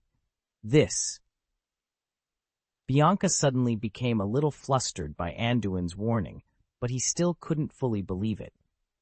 Anduin didn't care what Bianca was thinking. He informed the other party that he would postpone his return home. The official excuse was that he wanted to meet with business representatives from various countries to discuss the business of acting as an agent and distributor. It was very convenient to take advantage of this opportunity to do business. The real reason, however, was to refine the blood, and it would take a week just to gather the materials. He wasn't planning to bring the Thunderbird back to England. After learning of Anduin's plan, Bianca expressed that she wanted all the staff to stay with him. You must know that Anduin was now the favorite of the Ministry of Magic, and he had to be taken care of. Over the next few days, accompanied by Bianca and Burns, he met with business representatives from various countries during the day and sneaked into the camp to conduct research at night. He also familiarized himself with Gerald's living habits in preparation for his plans. During this time, Bianca began to believe more and more in Anduin's previous words. In just a few days, they reached agreements with the Ministry of Magic and local chambers of commerce in 7 countries. The amount negotiated by local companies exceeded 7 galleons. Half of the trade share was completed in just a few days, and Bianca, though sweating from the effort, was impressed. From Anduin, he had firmly learned what it meant to have a pattern. Late at night, a week after the successful capture of the Thunderbird, Anduin put down the faceless mask covered in blood. He had just completed the refining of the blood, and the process went very smoothly. The mask, which originally belonged to the Thunderbird, had been branded with his own mark. From then on, he could use the mask's functions normally. This alone made it difficult for the members of the Silver Spear to doubt his authenticity. After successfully refining the blood, Anduin couldn't wait to put on the mask and activated his spirit to intervene in the communication interface. Soon, a much more complicated address book than Iseron's came to his mind. Anduin identified it in detail. There were a total of 33 contactable targets in Thunderbird's mask, comparable to the number of contacts in Dragon Mask. 3 of them were lit up, indicating that the masks represented by these targets were within the contact range of this mask. The contact range of the Silver Spear's mask could basically cover the entire Egypt, meaning there were also 3 Silver Spear members in Egypt. One of them is Sphinx, one should be Azalia, and the last one should be Sphinx's subordinate, just as Thunderbird described. Anduin nodded, quite satisfied. Thunderbird, being one of the founders of the current Silver Spear, knew many members. Anduin had learned from Thunderbird that among the 33 contacts, there was 1 long spear and 2 short spears. Including the Golden Snidget and 2 members of the headquarters, there were also 9 spears and 21 short spears. After accounting for the 4 people who sneaked into the team, the birds and snakes, and the 5 dead men, Assyria, and the 2 Silver Spear members from Egypt, there were still 8 unknown spears and 14 short spears left, which was the vast majority of the Silver Spear. There were a few Silver Spear members that Thunderbird didn't recognize, but the impact was not significant. After dealing with the mask, Anduin carried the destroyer upside down and went to the tent where Thunderbird was held. "It seems that you have succeeded?" Thunderbird, still tied to the medical bed, raised his head, glanced at the long sword in Anduin's hand, and then at the mask held by his other hand. He immediately laughed calmly. "Yes, the test was very successful." Anduin nodded lightly. "I'll send you on your way." "Thank you, Anduin. In the past few days, I have felt the last piece of my life." At this moment, the arrogance and madness that once characterized Thunderbird's expression were gone, replaced by a sense of open-mindedness. It seemed he had truly reflected over the past few days. "You're welcome." With a swift motion, Anduin stabbed the long sword into Thunderbird's chest without hesitation. Thunderbird, Gerald's face contorted in pain, but he still managed to take one last breath. He grasped the blade tightly with his left hand and shouted to Anduin, word by word, "I wait for you, too. Send my brothers and the rune snake to see me." After saying this, Gerald lost the last glimmer in his eyes and collapsed powerlessly on the hospital bed. "Don't worry, you'll see them soon," Anduin said, placing his hand on Thunderbird's face and silently closing his eyes for him. Although Anduin felt a twinge of pity for Thunderbird, he had no sympathy and no intention of letting him go. Initially, Anduin had planned to keep him alive, not out of compassion, but to use him as experimental material. After all, he had never encountered a wizard with such a robust physique and immense strength. However, after Thunderbird fully confessed, he requested Anduin to grant him relief afterward. Anduin agreed to this, so he felt obligated to keep his promise. As for the experimental materials, Anduin believed he could collect them again soon enough. After killing Thunderbird, Anduin did not immediately pull out the Anir sword from his chest. Instead, he allowed the long sword to absorb Thunderbird's blood. He had promised to give Thunderbird a swift end, but he had not promised to preserve the integrity of his body. "My lord, what shall we do next?" Hog, who had been watching from the sidelines, asked nervously.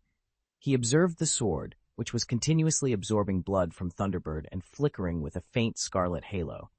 "When Anir has absorbed enough blood, we will dissect Thunderbird.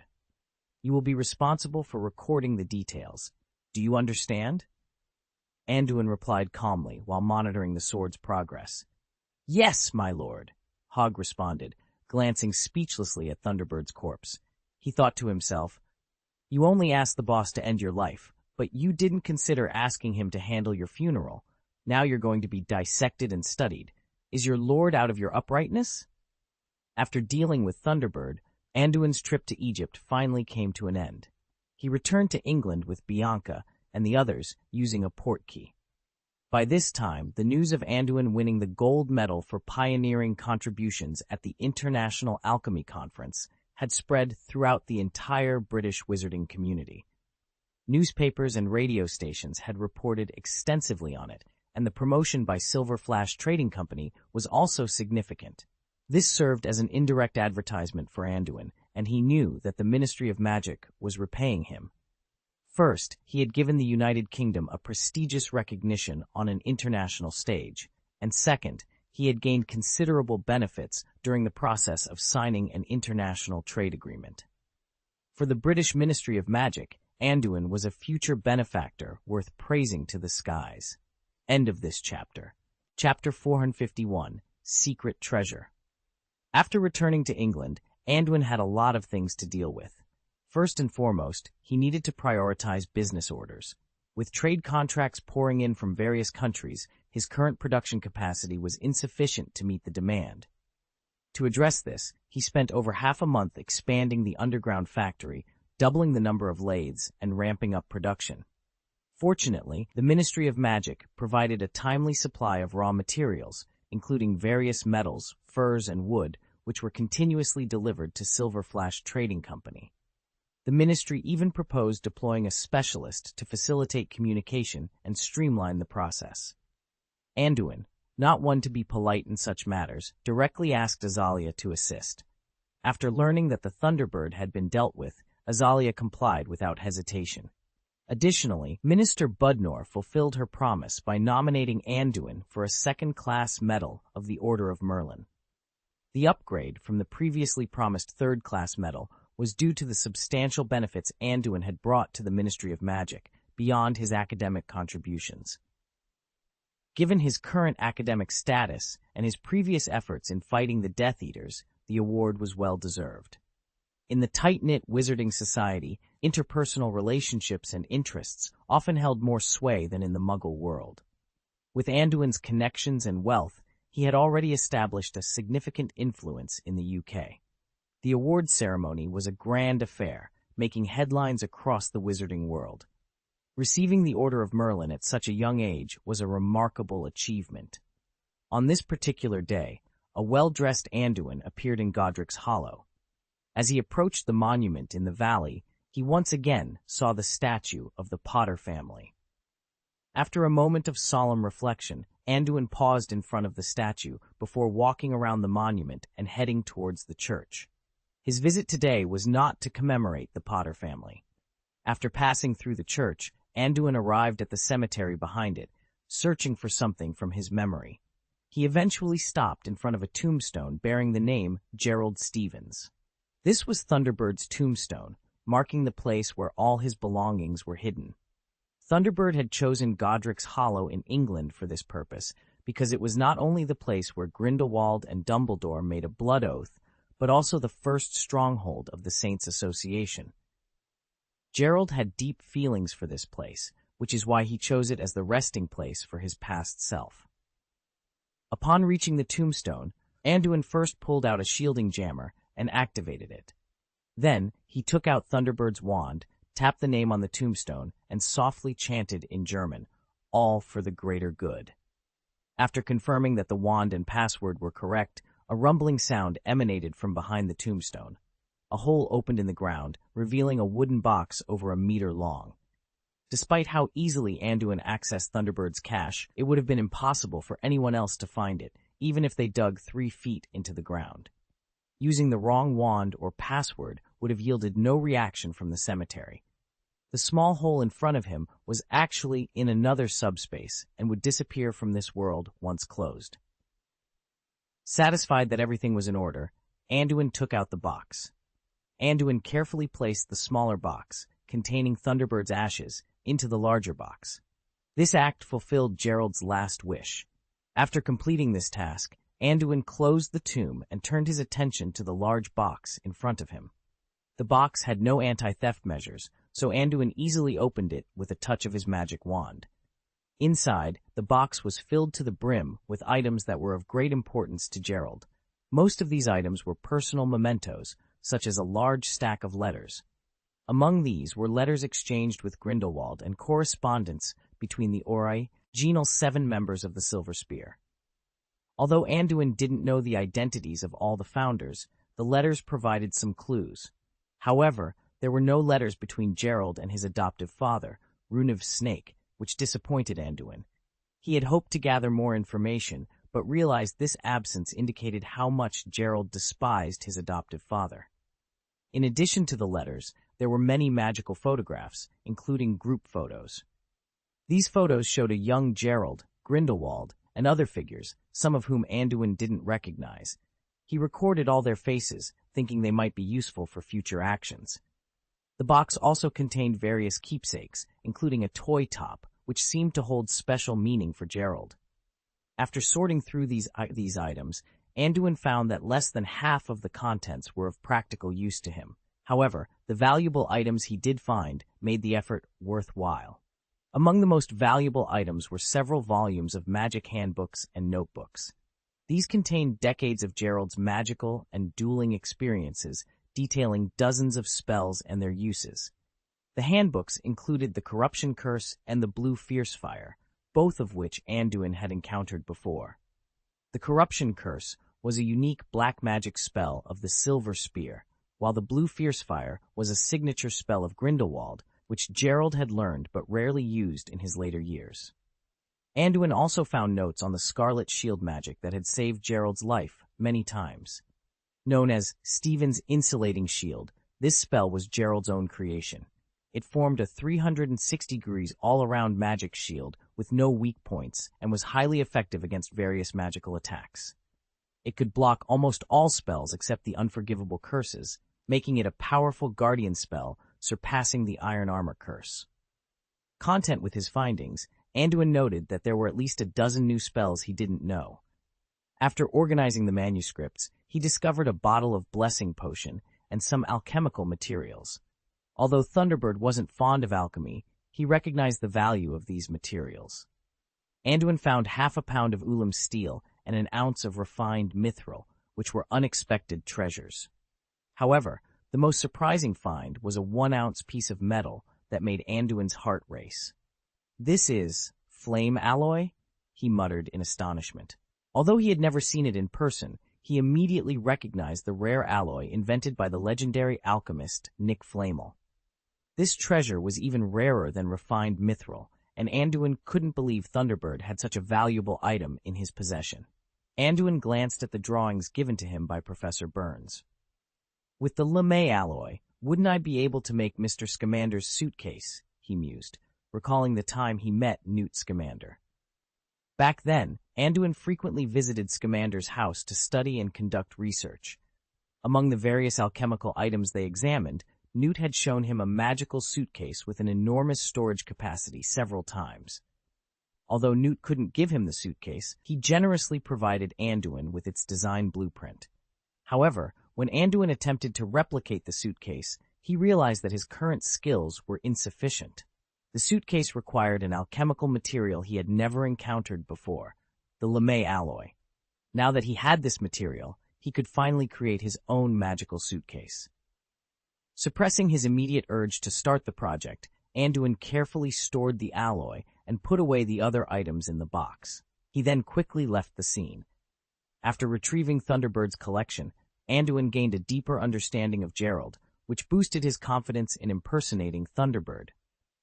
Anduin planned to dismantle the Silver Spear Club in 3 months. Fortunately, Thunderbird had received the elixir 6 months prior, leaving about 5 months before the next dose was needed. This timeline was sufficient for Anduin's plans. He needed to address the Silver Quiet Flash Trading Company's affairs first to avoid delays in international trade, which could attract unwanted attention from the Ministry of Magic. Additionally, Anduin intended to spend the next few months mastering Gerald's spells to ensure his disguise as Thunderbird would be flawless. Most importantly, Anduin was about to graduate from Hogwarts. Attending the graduation ceremony and receiving his diploma was a priority before he could embark on his new endeavors. End of this chapter. Chapter 452, Graduation. 3 months later, at Hogwarts School of Witchcraft and Wizardry, the Great Hall was abuzz with excitement. Today marked the annual end-of-term dinner, which also served as the graduation ceremony for the Year 7 students. This year's event was particularly special because one of the graduates was a wizard named Anduin Wilson. "Have you heard? Anduin is coming back for the graduation dinner today," whispered a first-year student from Ravenclaw to his classmates. "What's the big deal?" A fifth-year student nearby rolled his eyes. "It's just Anduin Wilson." Merlin's beard, that's Anduin Wilson, the winner of the gold medal for pioneering contributions at the International Alchemy Conference. He was also awarded the second-class medal of the Order of Merlin a few months ago. He's the youngest recipient ever. "I haven't seen him since I started school," the first-year student said excitedly, his eyes wide with admiration. Anduin had been absent from school for most of the year, so many of the younger students had never seen him in person. Another first-year student leaned in. "Yes, and he's the owner of Silver Flash Trading Company. My mother is a loyal customer. Do you think we could get discounts at his store?" "Don't be ridiculous. Even us senior students who know him don't get discounts. Why would he give you one?" The fifth-year student replied, exasperated. He then pointed towards the Slytherin table. "And Anduin isn't exactly approachable.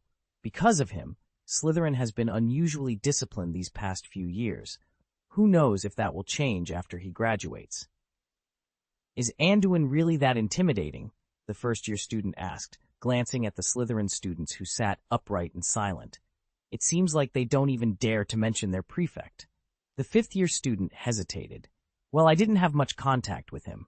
I didn't even know he existed until he became a prefect in my 5th year. He usually kept a low profile."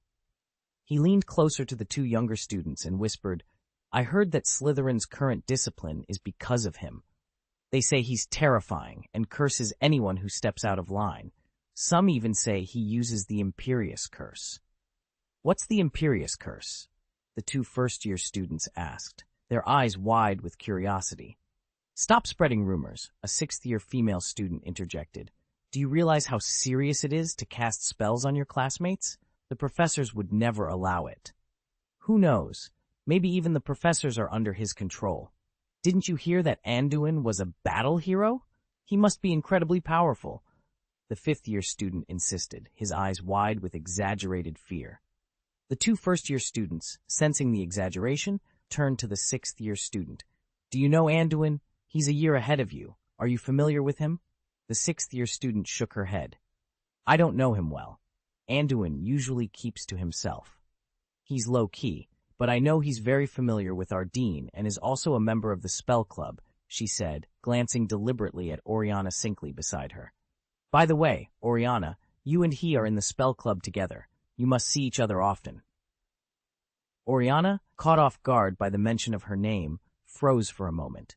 She couldn't help but think of Anduin, who had enrolled at the same time as her. "He's really low-key, not as exaggerated as Tucker said," she replied, casting a glance at the 5th-year wizard who had been in the spell club. "He's very talkative and genuinely a genius. The reason he seldom interacts with other wizards, I think, is because he doesn't see other young wizards as his peers. It's like he's been an adult wizard from the start." Oriana had initially felt a bit jealous of Anduin, who had joined the spell club before her. However, she soon realized she couldn't even comprehend what Anduin was studying, which made her give up any competitive feelings. "Stop talking! Anduin is here!" a 6th-grade witch interrupted, winking at the younger ards. The young wizards turned to look at the wizard who had just entered the auditorium. "Wow, this Anduin is even more handsome than the photos in the newspaper," a junior witch, who had never met him before, said with starry eyes. Anduin, who was far away, seemed to hear her and glanced in her direction, causing her to lower her head in embarrassment, her face turning red. Anduin, however, didn't respond and simply sat down at the Dean of Snakes' table. His sudden appearance immediately drew the attention of all the teachers and students. Even the freshmen of Snake Academy couldn't help but look at him. Although Anduin had seldom appeared at Hogwarts in the past 2 years, his name frequently appeared in newspapers, making him quite famous. Despite his fame, Anduin remained low-key at Hogwarts. Throughout the entire dinner, he didn't say a word, which disappointed the curious wizards around him. After the dinner, Anduin noticed Dumbledore giving him a special wink. "Dumbledore wants to see me?" Anduin thought, understanding the old headmaster's signal. Dumbledore had always been very concerned about Anduin. In this young wizard, he saw reflections of many old friends, even himself. The worry that Anduin might become another Voldemort never crossed Dumbledore's mind. He was almost certain that Anduin would be much more terrifying than Voldemort, who was a paranoid with exaggerated strength. If anything, Anduin was more like another Grindelwald, with a firm will, strong power, and a mature mind. Dumbledore wondered if Anduin also wanted to change the ideal of the wizarding world. If Anduin decided to start a revolution, it might have more influence than Grindelwald's and could even succeed. For a long time, Anduin's behavior and the position he showed were so correct that even his influence on the Ministry of Magic couldn't be ignored. However, Dumbledore always had a strange premonition. He felt that Anduin had been hiding something all along, and that his performance over the years might just be an act. This inability to see through Anduin made Dumbledore uneasy. "Maybe I'm just getting old and overly suspicious," Dumbledore sighed, feeling a bit emotional. Even if Anduin showed some unruly intentions now, Dumbledore doubted he could stop him, given the other party's strength and influence. The influence he now wields is deeply rooted. It's estimated that if he dared to speak ill of Anduin in public, the ministers of the Ministry of Magic would collectively roll their eyes at him. The sound of stones turning outside the office indicated that the door to the principal's office had been opened. Soon, Dumbledore saw Anduin. "Principal Dumbledore," Anduin greeted politely as he entered, placing a note on the principal's desk. "You really hang the incoming password on the gargoyle? Is that suitable? What if someone breaks in by mistake?" "Hey, if that happens, I'd be happy to have a good conversation with them. But I don't think anyone except Gryffindor students would dare to make such an attempt," Dumbledore replied with a warm smile. "I didn't expect you to graduate so quickly. I still remember the little Anduin who fought against the Death Eaters with Lily," Dumbledore said, gesturing to the seat opposite him with a smile. Hearing Dumbledore's words, Anduin couldn't help but show a trace of disappointment. "Yes, it's a pity that after all these years, I have the power to protect myself and others, but Lily is no longer here." Dumbledore sighed at Anduin's words. "If Lily could see your achievements today, I think she would be happy for you too." After a moment, Dumbledore's expression turned serious. "The matter of Sirius is still not going smoothly. Have you made up your mind to track down the Silver Spear?" "Actually, what Budeno and Amelia mean is that they hope you give up this deal, or at least take it easy and let us make more efforts," Dumbledore continued. He had always known about the deal, and when they learned that Anduin might be able to find the Silver Spear's lair, they secretly supported it. But the situation is different now. After the events in Egypt, Anduin's safety has become more important to the British Ministry of Magic. Even if it's just tracking, it's still worrisome to let him risk going abroad. End of this chapter. Chapter 453, Tactical Training. The Merlin Sirs had some understanding of the rune of snake associated with the Silver Spear, but their knowledge wasn't as detailed as Anduin's. To them, this individual was a dangerous criminal with a unique method to significantly enhance the strength of certain wizards and control them firmly.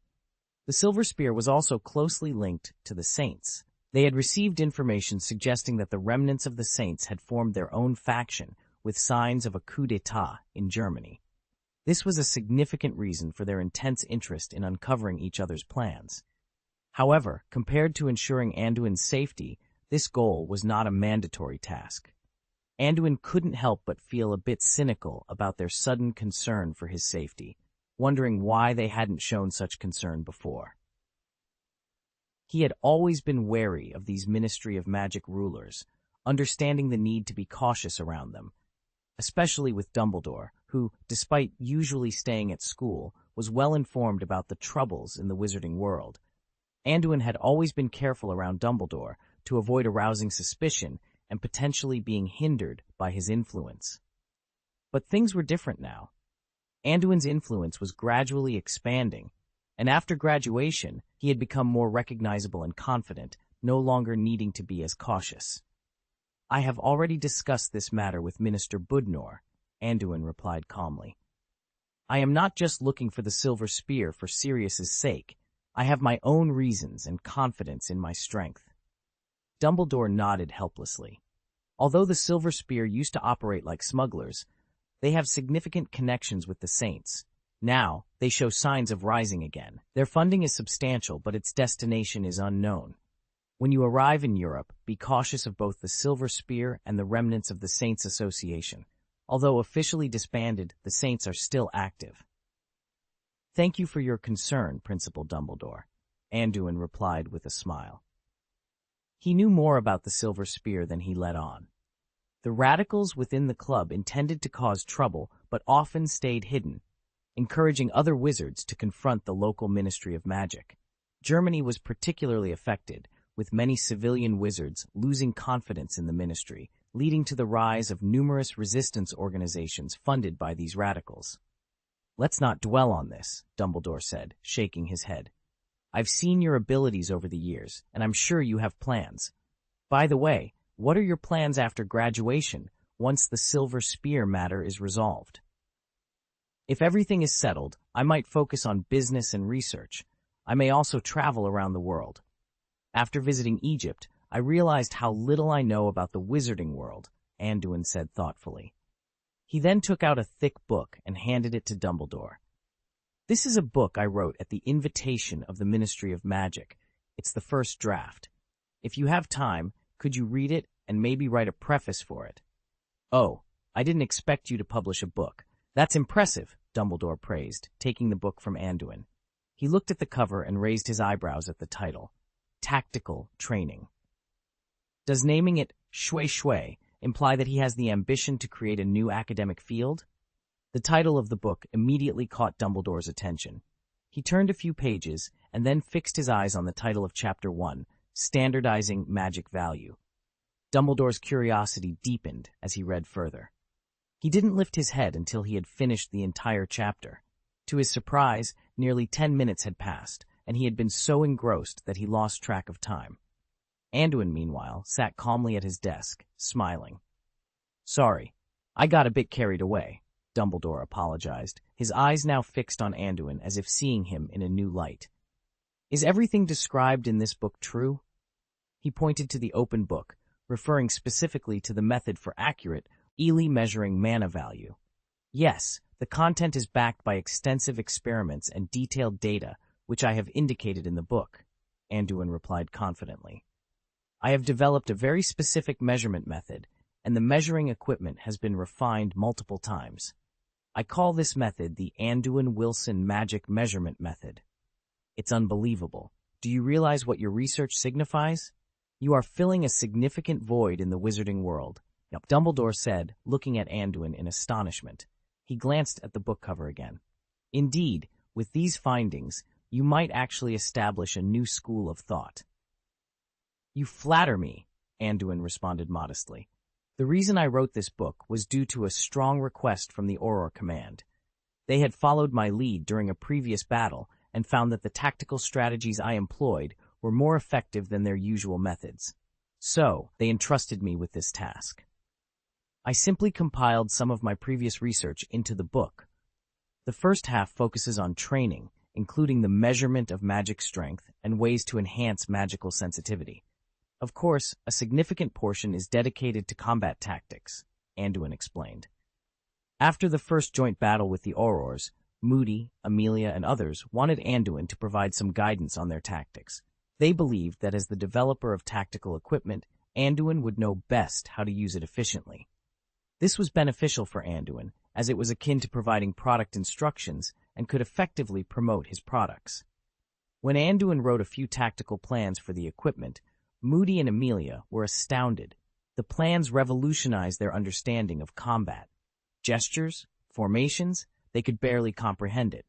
Consequently, they invited Anduin to write a comprehensive material in the name of the Ministry of Magic, hoping to use it as a training manual for the Aurors. Of course, it had to pass actual combat tests. Anduin didn't think much of the ministry's request first and simply started writing.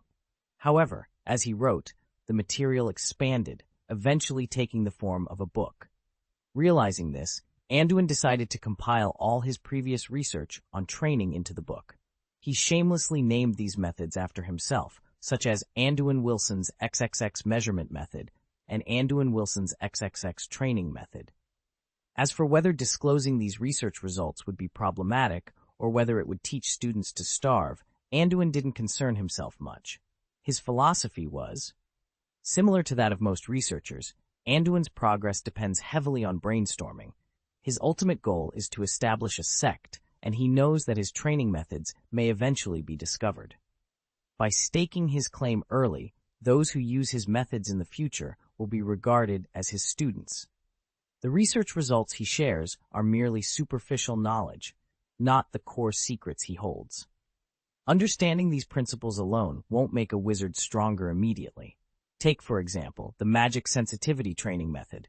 While it seems simple, the real challenge lies in persistence. The best time to train sensitivity is during adolescence, but can a child in this period consistently stick to the training? Anduin had already been exhausted just by supervising Vivienne and the others. Moreover, his invention of tactical training methods can also benefit his business. For instance, humanoid targets that measure the strength of spells are selling well. He even included information about these targets in his book, effectively turning it into a disguised advertisement. As for the props to measure magic power, Anduin hasn't sold them directly yet.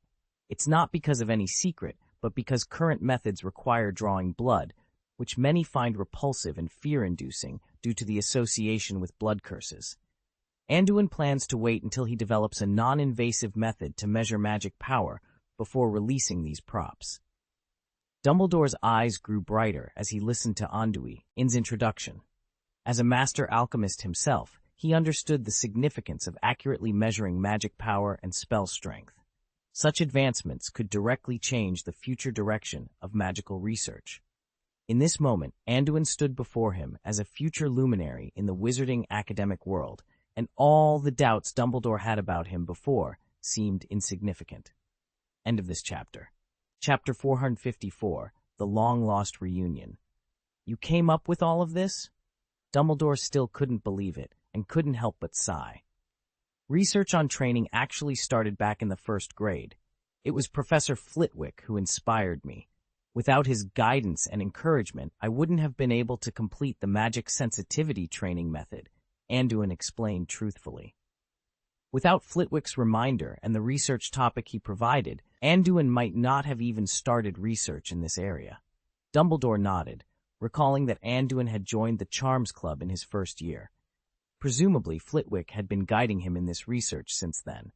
It was truly an amazing discovery to have mastered a method to increase magic sensitivity and to have developed tools to measure magic power values. However, Dumbledore frowned slightly as he thought about it. According to what he had just seen, it seemed that Anduin wanted to use blood to measure magic power. But how had Anduin discovered this information? Dumbledore had a vague idea. As a master alchemist himself, he knew that obtaining such accurate data would require numerous experiments, possibly even human trials. Thinking of this, Dumbledore looked at Anduin with some concern. Even if he knew now, it would be useless. Anduin's influence was already deeply intertwined with official circles, and even the Ministry of Magic regarded him as more important than Dumbledore himself. But no matter what Anduin had done, with his current status and relationships, he shouldn't be doing anything dangerous. Dumbledore comforted himself. Anduin, have you thought about continuing to cooperate with Hogwarts after graduation? Dumbledore asked, shaking off his redundant thoughts. Cooperation? What kind of cooperation are you talking about? Anduin's eyes lit up. Could Dumbledore be planning to order teaching aids from him? Are you interested in serving at Hogwarts? Dumbledore asked with a smile. Serving? What do you mean? Anduin was a bit disappointed that it wasn't about ordering teaching aids, but then he realized what Dumbledore meant. Yes, I want you to come to Hogwarts as the Professor of Defense Against the Dark Arts. Of course, once you finish dealing with the Silver Spear, I will ensure you have enough time and authority so that your business won't be delayed. You know the situation at the school, Dumbledore explained. Since he could no longer influence this young man from afar, perhaps bringing him to the school would allow him to keep a closer eye on him. To be the professor of defense against the dark arts? Anduin immediately looked at the old man in front of him with a strange expression. Was this old man trying to hinder him? Anduin knew how troublesome the defense against the dark arts position at Hogwarts was. Few professors who took this role ended well, which indirectly led to the poor quality of the subject being taught at the school. Asking him to be a professor now was akin to sending him to his doom, and Anduin wasn't about to be fooled by Dumbledore. Sorry, thank you, Principal, for your kindness, but the position of Professor of Defense Against the Dark Arts is not suitable for me. The development of Silver Flash Trading Company is at a critical stage, and I don't have that much time, Anduin politely declined. I see. Dumbledore wasn't surprised by the refusal. He had just wanted to try, and seeing Anduin's rejection, he didn't press further. Let's set this aside for now. I have something else to discuss with you, Dumbledore said, shifting the conversation. Anduin shifted the conversation. There's another matter I want to discuss with you, Headmaster. Oh, go ahead, Dumbledore replied with a smile. It's about Harry, Lily's son. Do you remember him? Anduin prompted. Harry? Why bring him up? Dumbledore asked, surprised, recalling the prophecy. I don't know how you've arranged things for Harry, but I want to adopt him. After all, he's Lily's child, and I believe I have the means to protect him now, Anduin said, earnest. Teal-eye. He had never forgotten Lily's kindness and wanted to honor her by caring for her son. Dumbledore sighed. I understand your intentions, Anduin. You had a good relationship with Lily and want to take care of Harry, but I believe Harry is safer where he is now. Anduin's face fell in disappointment. I see. I hope you can provide him with the care he needs. If there's nothing else, I'll take my leave. Goodbye. Rest assured, I take Harry's safety very seriously. Dumbledore reassured him. As for the matter of the silver spear, don't push yourself too hard. Budnor and I will find other ways to help clear Sirius's name. You should have received a formal invitation from Sir Merlin. Remember to reply in time. I'll respond after the silver spear issue is resolved, Anduin said firmly, giving Dumbledore a determined look. He wasn't going to give up easily on his plans. Leaving the headmaster's office, Anduin walked out deep in thought. He hadn't gleaned any useful information from Dumbledore. The old headmaster remained as cautious and enigmatic as ever, balancing trust and suspicion towards Anduin. Despite this, Anduin felt that Dumbledore leaned more towards trust. With his current strength and influence, Anduin no longer needed to be as cautious as before. Lost in his thoughts, he suddenly noticed a familiar face ahead. Ah! Isn't this the Dean? Here to see Principal Dumbledore? Anduin greeted Snape with a smile, noting Snape's perpetually greasy hair and stern expression. Humph, what a coincidence. We always seem to meet here, Snape replied, curling his lips in mild annoyance. Anduin realized they were in the same corridor where they had first met at Hogwarts. Their initial encounter had been far from pleasant, resulting in an inexplicable fight. Remembering the chaotic scene, Anduin couldn't help but smile. Hey, Mr. Dean, reminiscing about the past can make one feel old, Anduin said with a chuckle. Poor memory is a sign of aging. I didn't know your brain had deteriorated so much, Snape retorted. And you've already graduated. There's no need to call me Dean. I just hope you disappear from my sight as soon as possible and never return. Don't be so harsh, Dean Snape. Holding grudges isn't good for your health. I've helped you a lot over the years. Has the house cup in the common room rusted already? Anduin teased, knowing Snape's blunt nature. Snape's mouth twitched slightly at the mention of the house cup, but he quickly suppressed it, his face contorting into a ferocious expression as he tried to hide his amusement. For 3 consecutive years, winning the house cup had been a significant achievement. The crushing momentum really made him very happy. Snape often sneaked into the Slytherin common room to enjoy the sight of the Academy Cup, sometimes even laughing to himself at the sight. However, he still didn't want to show Anduin any kindness. That only means you have lived up to the college's trust in you. This is not something to be proud of. I hope you won't always be complacent about it after you graduate, Snape said sullenly, constantly adjusting his expression. Anduin glanced at Snape speechlessly. How could this guy be so shameless? Anyway, I've been under your care all these years, Headmaster. Let this be a parting gift. Please don't refuse. Anduin took out a small box and handed it to Snape. To be honest, despite being in Slytherin House for so many years, Snape had never given him a good face. His words were often harsh, but he never truly made things difficult for Anduin, except for their first encounter. Anduin couldn't help but feel a bit of gratitude. Seeing that Anduin had actually prepared a gift for him, Snape's dark expression gradually softened. He took the wooden box handed over by Anduin. From the appearance, it looked a bit like the music boxes sold by Anduin Trading Company. This guy is probably just using the backlog of goods in his store to placate me. What a cunning bastard. Snape murmured in his heart as he gently opened the wooden box. A burst of melodious music floated out. It really was a music box. But when Snape saw what was inside, his face froze, his pupils dilated, and he became momentarily absent-minded. Snape immediately raised his head, searching for Anduin, but by then, Anduin had already quietly disappeared without a trace. This little bastard, how did he know? There was a hint of surprise in Snape's eyes. When he looked at the music box again, his gaze softened with endless tenderness. Inside the cover of the music box was a smiling photo. End of this chapter. Chapter 455, Big Change, Seeking Monthly Ticket Recommendation. Diagon Alley, the first floor of Silver Lightning Alchemy Development Company. Although it has only been a few months since Anduin's trip to Egypt, the interior of the firm has undergone significant changes, almost to the point of being unrecognizable. Originally, the storefront on the first floor occupied just over 100 square meters. Initially, Anduin had set aside a very small area of a few dozen square meters as a store. Although it expanded later, it still used the previous space. However, if you enter through the gate now, the storefront that appears before you boasts at least 300 square meters of space, clearly expanded by the untraceable extension charm. The vertical space has also been expanded upwards, raising the ceiling from nearly 4 meters to 6 or 7 meters high, all adorned with magical decorations and lighting. This transformation was inspired by Anduin's visit to the Egyptian Alchemy Research Center. The luxurious and eye-catching decor there left a deep impression on him. So, Anduin incorporated some Egyptian decorative styles, added unique features, and embellished the ceiling and walls. The sales area has also undergone significant changes, resembling an international supermarket at first glance.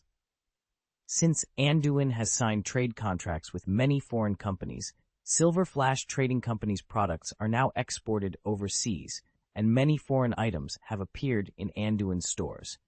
In addition to the alchemy props, such as magic cameras and weather blankets seen before, there are also many non-alchemy or semi-alchemy products. Most alchemy props in the wizarding world are monopolized by Egypt, so there is no specialty in alchemy items. As a result, Silver Flash Trading Company now offers magic fashions and beauty potions from the French wizarding world, drinks and magic kitchen utensils from the Italian wizarding world, as well as magic tents and snacks from Northern Europe. Anduin even signed a distribution contract with the Romanian vendor who had previously set up a stall with him. That vendor had helped him significantly at the Kara Black Market, and now a large number of magical animal products, including ham, sausage, and bacon, are available. However, seeing Hogg eyeing these meat products every day, Anduin knew he couldn't leave this guy unsupervised when he wasn't home. To accommodate these foreign products, Silver Flash Trading Company underwent a special renovation.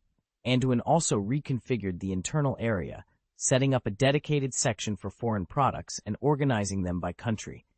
Of course, their own products are prominently displayed in the center and front. In fact, selling these alchemy props in their own store isn't very profitable, with a profit margin of only 5%-10%. While it does make money, it's not as lucrative as selling the alchemy props they produce directly, which usually yield a profit margin of around 50%. This has significantly increased Anduin's appetite for. However, the most important role of introducing foreign products is to attract traffic and expand influence. This is the only international store in the UK, and in the long run, It could even become a landmark store in the British wizarding world. Almost all British wizards are now aware of this company. In the future, if you ask a wizard born in England and they don't know Silver Flash Trading Company or don't own at least one or two items produced by them, they must not be an authentic British wizard. Due to the influence of Anduin and Silver Flash, many magic broom production companies and Quidditch teams in the UK are eager to cooperate with him. These organizations all want to sell magic brooms and Quidditch peripherals on his behalf. However, Anduin reluctantly refused this request, as such behavior seemed too aggressive.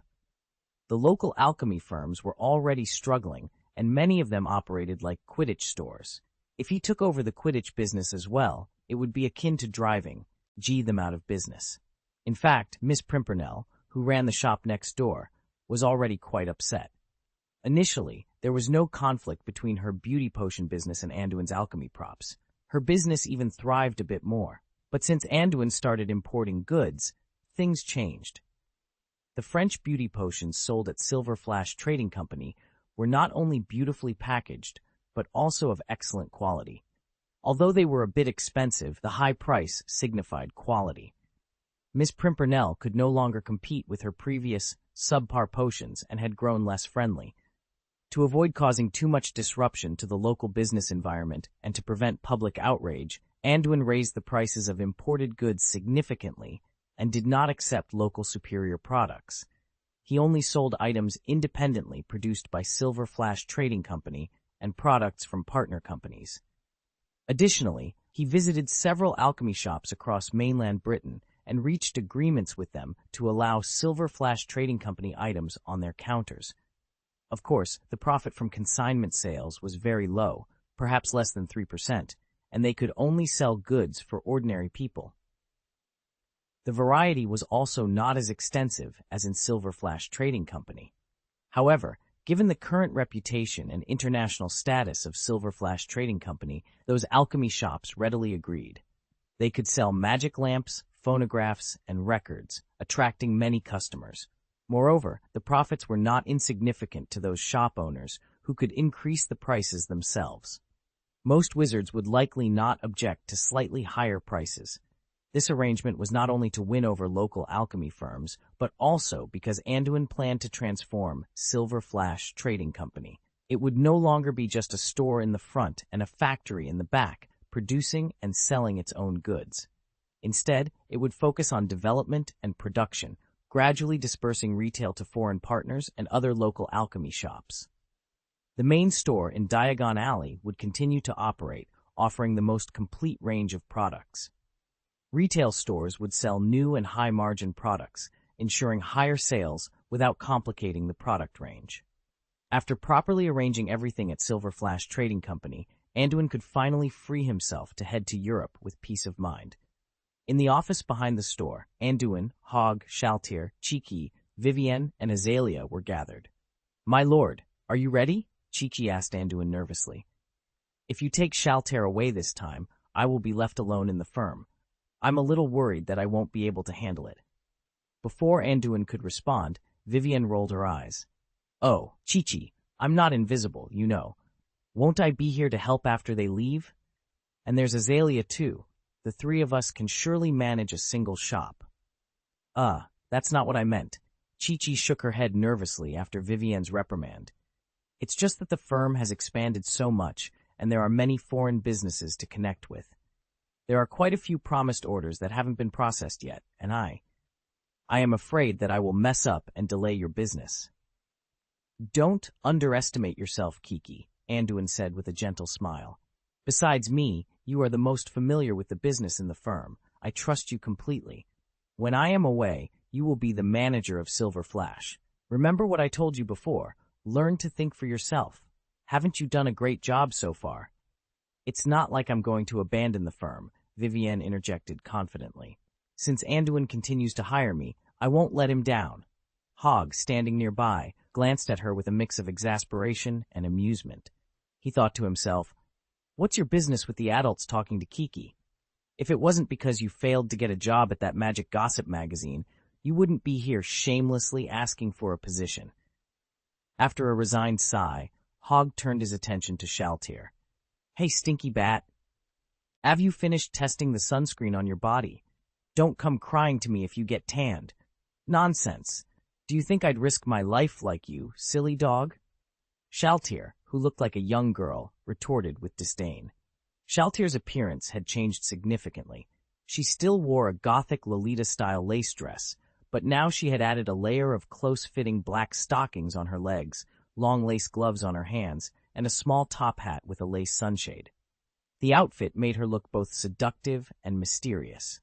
Her clothes covered her almost entirely, a necessity for her to move and fight in the sun without adverse reactions. "Okay, if you two keep quarreling, I'll leave you here. I don't have to take you along," Anduin warned, glancing at both of them before turning back to Kiki. "Keep an eye on the house and watch over Vivienne. The store is selling a lot of food. Don't let her eat it all." "Hey, aren't you being a bit outrageous? I'm right here, you know," Vivienne protested angrily. Anduin gave her a dismissive look before addressing Azalea. "You should also stay vigilant. If you receive any news from the headquarters or the villain, contact me immediately. I might be heading to Northern Europe to see if I can rescue your sister." End of this chapter. Chapter 456, Germany and the Secession. "Yes, I will pay attention, please," Assyria said, looking at Anduin with hope in her eyes. Her primary concern was the safety of her sister. If Anduin could truly help rescue her, she would follow him wholeheartedly. After giving instructions to several people, Anduin dismissed everyone except Hogg and Shaltir. He then took out a suitcase and gently opened it, addressing Shaltir and Hogg. "You two will stay in the suitcase for a while. I will let you out when we reach our destination." This suitcase was crafted by Anduin using Newt's suitcase blueprints and LeMay alloy over the past 3 months. Although its space wasn't as vast as Newt's, it was still sufficient to accommodate several magical zoo areas. This was also part of Scamander's commission, hoping Anduin could save some magical animals during his trip to Europe. "Yes, but my lord, what are we going to do? Just rush into the club headquarters and start killing?" Hogg asked, narrowing his eyes with resentment. Judging from the headquarters drawings obtained by Sphinx, the headquarters of the Silver Spear is very peculiar. Although it has a fixed station, it is not open at all. Only a few short spears are stationed inside. The golden snidget with the long spear only returns to the headquarters when necessary. Except for taking some things, it rarely appears, which aligns with the characteristics of the undead, Anduin explained. "So if we attack the headquarters directly, we might gather a lot of supplies, but it won't significantly damage the Silver Spear. It will only expose our target prematurely," Anduin continued, shaking his head. "Then where do we start first? The leader is elusive, and we couldn't find him for a while," Shaltir inquired, having learned about the Silver Spear Club from Anduin and finding the organization troublesome. "I'm going to the headquarters, but it's not the time to strike directly. We can only target the headquarters after finding and taking down the rune snake first," Anduin responded calmly. "My idea is to start with the golden snidget, monitor him first. I don't believe he has no contact with the rune snake."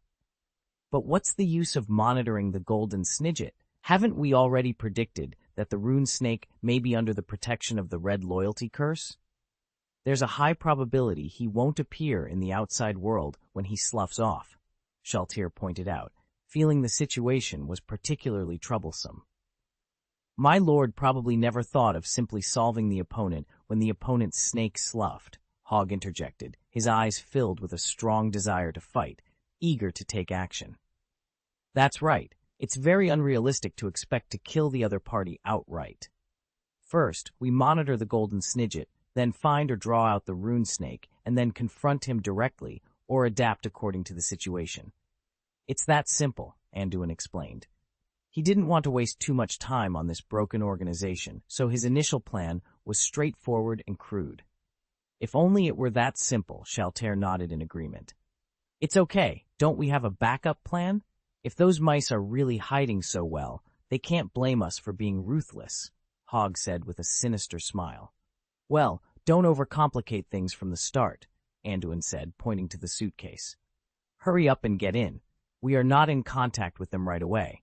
I am entering the country legally this time, and I have to visit the German Ministry of Magic to complete the formalities. Anduin's destination was Germany, and he was unfamiliar with the political atmosphere there. He needed to go and observe for a while. It is crucial to maintain contact with the Silver Spear Club, as they have mastered the Thunderbird's safety period, which is the non-snake molting period.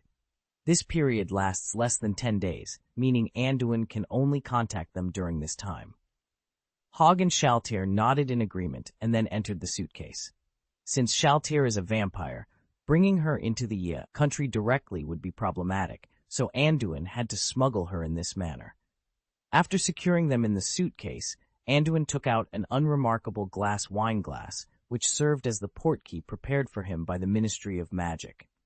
Given his official status, he couldn't use the Thunderbird's original portkey, as that would constitute illegal smuggling. Upon activating the portkey, Anduin disappeared from his office. Berlin, Oranienburger Strasse. A young man in a black formal suit walked into the unassuming entrance of an art gallery. Instead of heading to the exhibition hall, he turned into the restroom. Entering a toilet cubicle, he raised his leg and stepped into the toilet pit. Why is the entrance to the Ministry of Magic in Germany set up so disgustingly? It's really frustrating, he muttered. Pressing the toilet flush button, he was sucked into the sewer as if being flushed by the toilet. This young man was, of course, Anduin. Unlike his previous trip to Egypt, this journey required him to report in advance. Upon entering the country, individual wizards must register with the local Ministry of Magic and record their wands. Failure to do so could result in fines or even being wanted for crimes. The German Ministry of Magic, like its British counterpart, is located underground. The internal architectural style is similar, with dark tones dominating the ground and walls. After a brief consultation in the entrance hall, Anduin received a pass and followed a young witch to the Department of Magical Transportation for registration. However, the German Ministry of Magic differs from the British Ministry in its organizational structure. The German Ministry is divided into 3 floors, with each floor housing various departments. The hall where Anduin stood had many passages branching out like octopus tentacles, leading to different sectors. As Anduin followed the female employee into the Department of Magical Transportation, they approached a particularly large office from which a burst of noisy commotion emanated. The sound of a seat being overturned indicated an argument, but the closed office door prevented Anduin from discerning the details. The female staff member leading Anduin continued forward without reacting, as if accustomed to such disturbances. There seems to be a commotion in there. Shouldn't we inform someone in the Ministry of Magic to check it out? It sounds like a fight, Anduin remarked, just as the sound of shattering glass echoed from the room, suggesting someone had smashed a cup. It doesn't matter. This is the Flu Network Management Bureau. Quarrels are common here. Don't be offended, the young witch replied apologetically. Flu Network Administration? Why are people in this department arguing? Anduin asked, puzzled. This must be your first time in Germany, the witch smiled at Anduin's reaction. You might not be aware, but our Flu Network is quite unique. The country is divided, and the Flu Network between East Germany and West Germany is not connected. As a result, there are daily quarrels at the Flu Network Administration. East Germany and West Germany? Disconnected? How is that possible? Doesn't this mean division? Anduin looked at the witch in disbelief. The division of the country seems to be a problem in Muggle society. What does it have to do with the wizarding world? Why should it affect us because of the division of a Muggle country? The witch's statement seemed absurd to Anduin. He knew that Germany had been split into the Democratic Germany and the Federal Republic of Germany due to World War II, commonly known as East Germany and West Germany. The Berlin Wall was erected, and it wouldn't come down until much later. But this was a split between Muggles. In theory, it had nothing to do with the Wizarding Society. Just like in the UK, where Ireland and England are separate countries, but in the wizarding world, they are all managed by the British Ministry of Magic. So in theory, both East and West Germany should be managed by the German Ministry of Magic. Indeed, the witch nodded, then shook her head helplessly. We wizards do exist independently of muggles, and disputes between muggle countries are not our business. But there are also muggle-born wizards. The dispute has even spread to the Ministry of Magic, and as a result... Wait, do you mean that the German Ministry of Magic is also split? Anduin looked at the witch in surprise. He had heard that the wizarding world in Germany was chaotic, but he didn't expect it to be this chaotic. Separation is not quite the right word, the young witch said, clearly provoked by Anduin's curiosity and the soul of gossip within her. She leaned in closer to Anduin's ear and whispered, "But it feels like it." "Oh, can you tell me more about it?" Anduin raised his eyebrows, then took out a small music box from his pocket and handed it to her. "What's your name?" "I do some small business in England. This is one of our new products, a meeting gift for you." This? The music box from Silver Flash Trading Company? The witch's eyes lit up when she saw the box Anduin handed over. She hesitated for a moment, but then took it eagerly. Her demeanor changed instantly to one of friendliness. "I didn't expect you to be a wizard from Silver Flash Trading Company. My apologies for any disrespect. I'm Fushahui Stanley. Just call me Fushahui. What do you want to know? Ask me anything, and I'll tell you everything." Seeing Fushahui's enthusiastic response, Anduin nodded in satisfaction and asked curiously, "Is Silver Flash Trading Company famous in Germany? Even you know about it." Chapter 457. The situation is complicated. "Yeah," Fusha nodded vigorously. "We have 2 local shops that represent the products of Silver Flash Trading Company. Those magic lamps and record players are excellent, but they are very expensive and always in short supply. I can't even buy them. The Ministry of Magic has some. I saw them in the chief's office, so I can recognize the emblem on them." After excitedly expressing her feelings of envy, Fusha suddenly realized that the young man in front of her had mentioned that this was his business. Could it be? "Are you the boss of Silver Flash Trading Company?" Fusha looked at Anduin in disbelief. "Yes, the Silver Lightning Alchemy Development Company is indeed my business. I came to Germany this time to discuss cooperation with local businessmen," Anduin confirmed. He wasn't lying. The contract he signed with the German businessman in Egypt was somewhat conservative. It was essentially a fixed order and did not agree on long-term trade cooperation. This meant that once the goods from the existing order were shipped, the contract would end, and future cooperation was uncertain. In other words, apart from those knowledgeable and wealthy alchemists in Egypt, few countries dared to sign long-term cooperation contracts so boldly. After all, signing such a contract meant placing a certain amount of orders every year, regardless of business conditions, which posed a significant risk for many small companies and businesses. At the same time, Anduin didn't know the actual operations of the other company, so he primarily signed short-term orders. He only signed long-term contracts with well-known Egyptian companies and the Romanian meat uncle. Anduin's trip to Europe this time was to inspect the local industry, eliminate some partners with insufficient strength and poor reputation, and establish stable long-term partners. "My God, I heard that the owner of Silver Flash Trading Company is a young wizard, and it is said that he won the gold medal for pioneering contributions at the International Alchemy Conference. So it is you." Fusha looked at Anduin excitedly, as if seeing him in a new light. "It's nothing to brag about. By the way, you haven't told me clearly about the division of Germany." Anduin hurriedly changed the topic back to the main issue. "Ah, that's right." Fusha stuck out her tongue in embarrassment. As a wizard who had just graduated from a magic school a few years ago, she didn't have such high professionalism and still acted like a student. The German wizarding world is basically the same as the Muggle society. It is divided into East Germany and West Germany according to the country, Fusha explained, gathering her thoughts. As for the Flu network between East and West Germany, it is not completely connected, just like between countries. You also know that the Flu network cannot be connected directly between countries. Anduin nodded, understanding the situation. In Europe, the Flu network between different countries is not connected due to diplomatic issues. However, in the wizarding world, the division of countries in many places does not exactly mirror the ordinary Muggle world. For example, although Spain and Portugal are 2 countries, their wizarding world is unified. Another example is Ireland in the United Kingdom. There are also Nordic countries, which, although divided into 3 countries in the Muggle world, are managed by the Norwegian Ministry of Magic in the Wizarding world. But in general, countries are still distinguished similarly to the real Muggle world, and even the national borders are basically the same as Muggle countries. This is because the division of most countries is based on cultural and historical factors. The differences in language and the high proportion of Muggle-born wizards in various regions have led to a division that aligns more closely with national conditions. Additionally, the secrecy law requires joint maintenance by the Ministry of Magic and the Muggle government.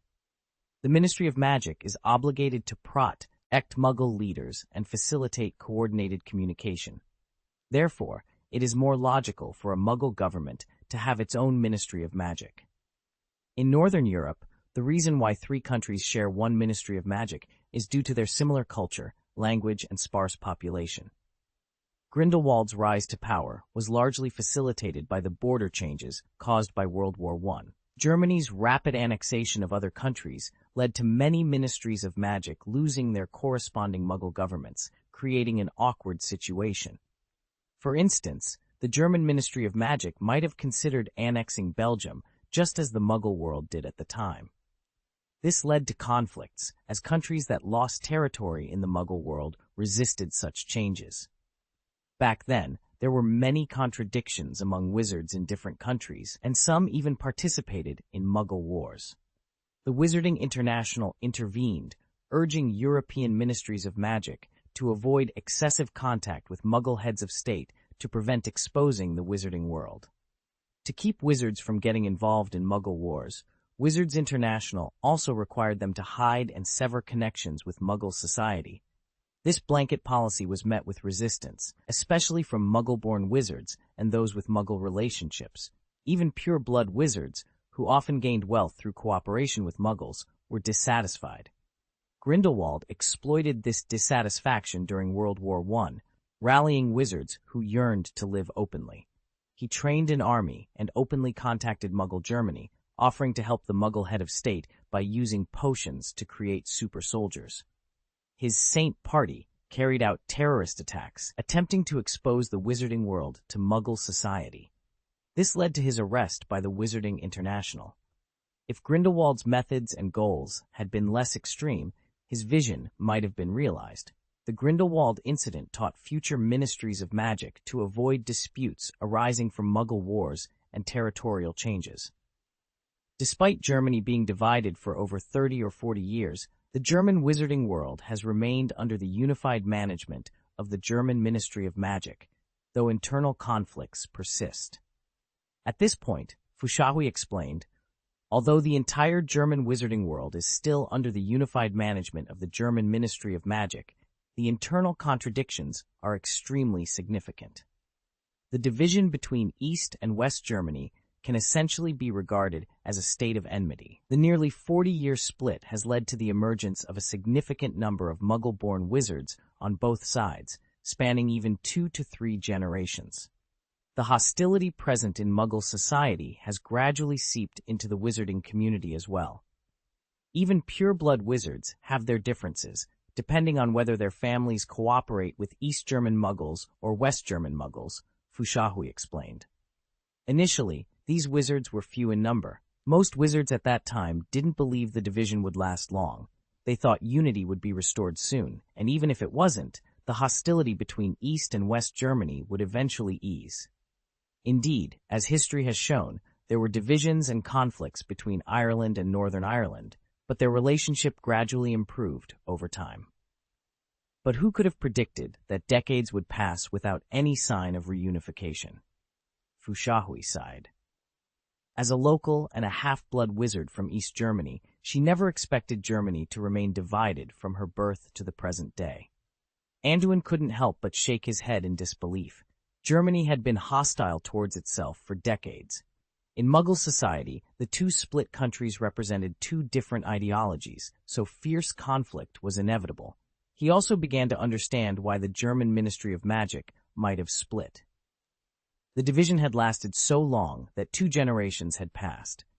So, the prolonged division has led to the flow network being split into two, like two completely different countries, Anduin asked, looking at Fushahui with a hint of exasperation. Wizards were indeed quite unfortunate. That's right. Wizards who are Muggle-born or mixed race are always influenced by hostile or hateful concepts from a young age. This has led to growing conflicts among wizards from East and West Germany, Fushahui continued. The long-standing split has made many wizards lose their patience. After all, it's been decades. Who knows if the division will last forever? Even Berlin was cut in half by the Berlin Wall. The wall means nothing to us wizards, but it's a significant blow to everyone. People are becoming more and more impatient. Maybe Germany will really become two separate countries in the future. Fushahui herself was uncertain about the future and couldn't see a clear path ahead. Doesn't the International Confederation of Wizards care? When there was a war in the Muggle world before, didn't they intervene immediately? Anduin asked, puzzled. Although he was quite influential in the UK now, he didn't know much about the international situation. After all, he had just graduated, and his previous focus wasn't on these matters. We're just splitting, not starting a war with anyone. To be honest, this is an internal matter that doesn't involve other countries, so the International Confederation of Wizards has nothing to do with it, Fushahui replied, curling her lips helplessly. End of this chapter. Chapter 458, Minister Pete. Then when did the Flu Network get divided? Is it true that no one objected to the German Ministry of Magic's decision? Anduin asked, his curiosity piqued. Although the situation in Germany was unique, the split was not entirely unexpected. However, Anduin suspected there was more to the story. He believed that radicals within the Silver Lance had a hand in the division of the German Ministry of Magic. According to the information provided by Thunderbird, Germany was the headquarters of the club, and they had supported many resistance organizations there, likely exploiting the divisive situation. Fushahui frowned and sighed softly before responding. The Flu Network was split up 5 years ago. Through Fushahui's detailed narration, Anduin finally understood the situation. Over the past decade, the atmosphere within the German Ministry of Magic had deteriorated as the division persisted. There were increasing calls to divide the German wizarding world along existing national borders. However, these divisive speeches were not mainstream. They were merely popular ideas at the time. Despite the numerous calls for division, there was no violent conflict, and those advocating for the split were a relatively small, contradictory group. They would occasionally make divisive speeches at wizarding gatherings or Ministry of Magic meetings, but did not receive clear support or opposition from others. In Muggle society, it is often the case that those who loudly promote a particular bill or behavior are a minority. They may have a louder voice, but it does not mean they have widespread support. Most people remain neutral, thinking, if you want to make trouble, it's none of my business. In the wizarding world, where both individual wizards and wizarding families tend to be independent, there are even more neutral and silent individuals who prefer not to express their opinions. According to Fushahui, although the wizards clamoring for division caused a lot of commotion and received significant media coverage, in ordinary families like hers, there were not many wizards who genuinely wanted to split up. At most, there was some disdain for wizards living on the other side, but it was not enough to warrant dividing into two countries. People were more emotionally dissatisfied, but still found the situation acceptable. However, the situation changed when a new minister, Dario Pete, took office at the German Ministry of Magic. It was unclear whether Dario took the divisive ideas seriously, believing they represented the majority of German wizards, or if he had other motives. Regardless, he attempted to split the German wizarding world in half. To achieve this, he lobbied members of the Wizengamot in Germany. The German Ministry of Magic operates similarly to the United Kingdom's, with a Wizengamot Council that functions as both a parliament and a court. The council comprises local prominent wizards, representatives of large wizarding families, senior Ministry of Magic officials, and others. For example, Anduin had been nominated as a reserve member of the British Wizengamot Council and was likely to become a full member in the future.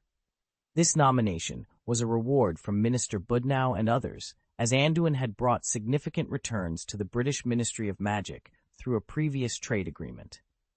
Generally, any new policy the Ministry of Magic wants to implement requires the approval of the Wizengamot Council. To implement any major policy, the Wizengamot Council requires the consent of more than half of its members.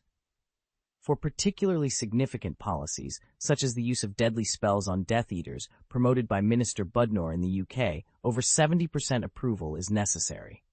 This was also the case for the post-disappearance liquidation of Death Eaters and the search of wizard families. Rehabilitating Sirius Black, due to the complexity and impact of the incident, similarly required substantial support. In Germany, Minister Pete faced a similar challenge with his controversial bill to split the country. Such a drastic measure required the consent of at least 70% of the German Wizengamot members. Despite the seemingly impossible odds, Minister Pete managed to get the bill signed into law.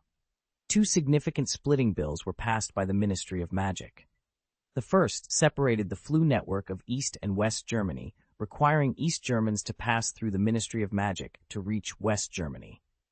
The second bill divided Dudenhouse, a central trade hub akin to Diagon Alley in the UK or the Karahai Bazaar in Egypt, with a wall, much like the Berlin Wall.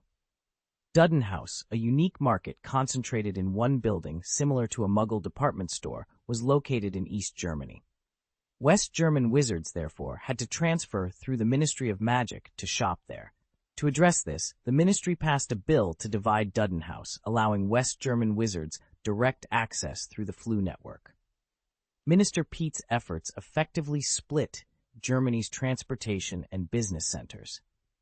According to Fushawi, Minister Pete plans to raise funds to build a Seduden building in West Germany, creating commercial centers on both sides and avoiding the need to physically divide the current Duden building. Following the transportation and commerce split, Minister Pete is considering dividing the German Ministry of Magic into two, ultimately turning Germany into two separate countries. After hearing Fushahui's account, Anduin could only describe the situation in Germany as outrageous. He had never encountered a Minister of Magic so intent on splitting a country. Minister Pete's actions, along with the German Wizengamot's approval of the secession bill, seemed highly suspicious to Anduin. The entire situation was baffling. Naturally, the civilian wizards in Germany were unsettled by these developments. While they had previously tolerated separatist behaviors that didn't impact their daily lives, the actual passage of the splitting bill caused significant dissatisfaction. Ordinary wizards, who had not anticipated such drastic changes, were now facing inconvenient and costly commutes.